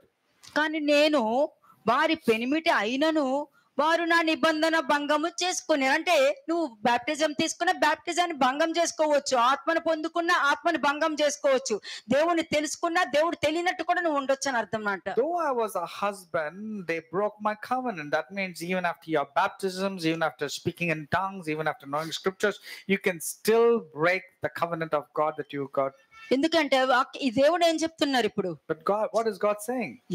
ఐగుప్తు నుండి బయటకు తీసుకొచ్చేటప్పుడు వాళ్ళ చేతులు పట్టుకొని తీసుకొచ్చి అక్కడ నీళ్ళని రక్తంగా చేసి కప్పల్ని పంపించి అగ్నిని పంపించి మొత్తానికి వాళ్ళని బయటకు తీసుకొచ్చాను చూడు, అటువంటి నిబంధన ఇప్పుడు నేను చేయట్లేదు నేను అని చెప్తున్నారు. But the Lord is telling, I'm not making a covenant the way I brought them out of the land of Egypt. It's a new covenant that I'm going to make these days. ఎందుకంటే అది ఎంత చేసినా కూడా ఎవరు గుర్తుపట్టుకోలేదు. Because no matter what I do, they're not able to recognize. కదా, ఎర్ర సముద్రం కనిపించి అయ్యో నా దేవుడే కాపాడాలి, నాకు దేవుడే కాపాడాలని చెప్పి ప్రేయర్ చేశారు అక్కడ.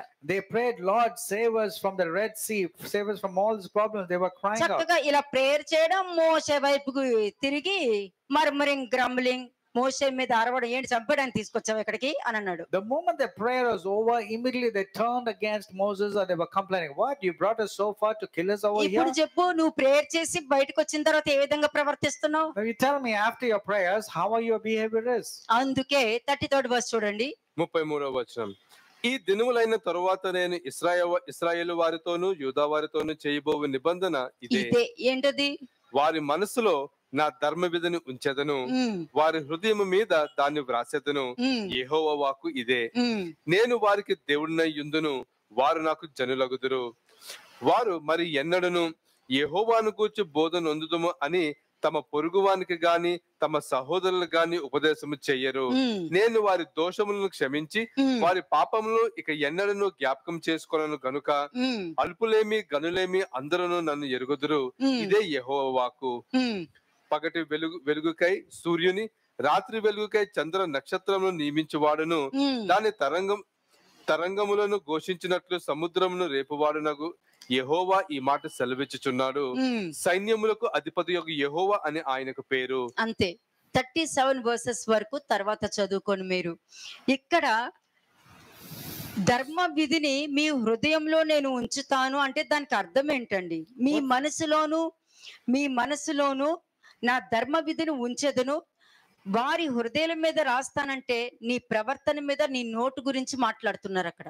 When it's written about the laws will be written in your heart, that means you have to know and be safeguarding in your mouth. అదే క్రొత్త నిబంధన. That's the new covenant. రక్తం చిందిన తర్వాత కూడా మరలా అదే పాపాలు చేసుకుంటూ వెళ్ళారంటే ఏమవుతుంది After the blood was shed for you, and if you repeat your same sins, what will happen? కదా?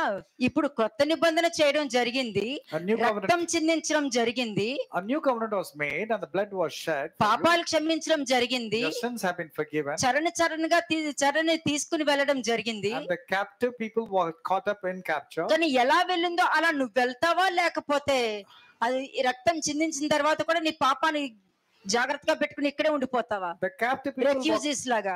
as the captive people are caught up in rapture, what is that about you? Are you going to store up your sins and be like a refugee? Refugee అంటే తెలుసా? You know what's a refugee? ఒక country వెళ్ళి మీరు మీ passport నుంచి పడేసారంటే మీరు refugee, ఇంకా మీరు ఎప్పటికీ మీరు మీ దేశానికి తిరిగి రాలేరు. If you go to a country and tie your passport, you are a refugee in that particular land. You cannot come back to your homeland. అదే పాతాళం. That's exactly what is called as hell. అంతే.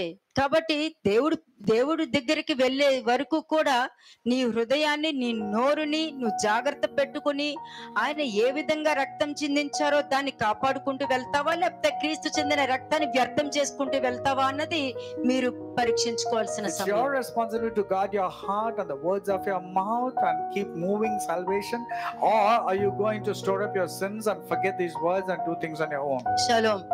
ఆలకే.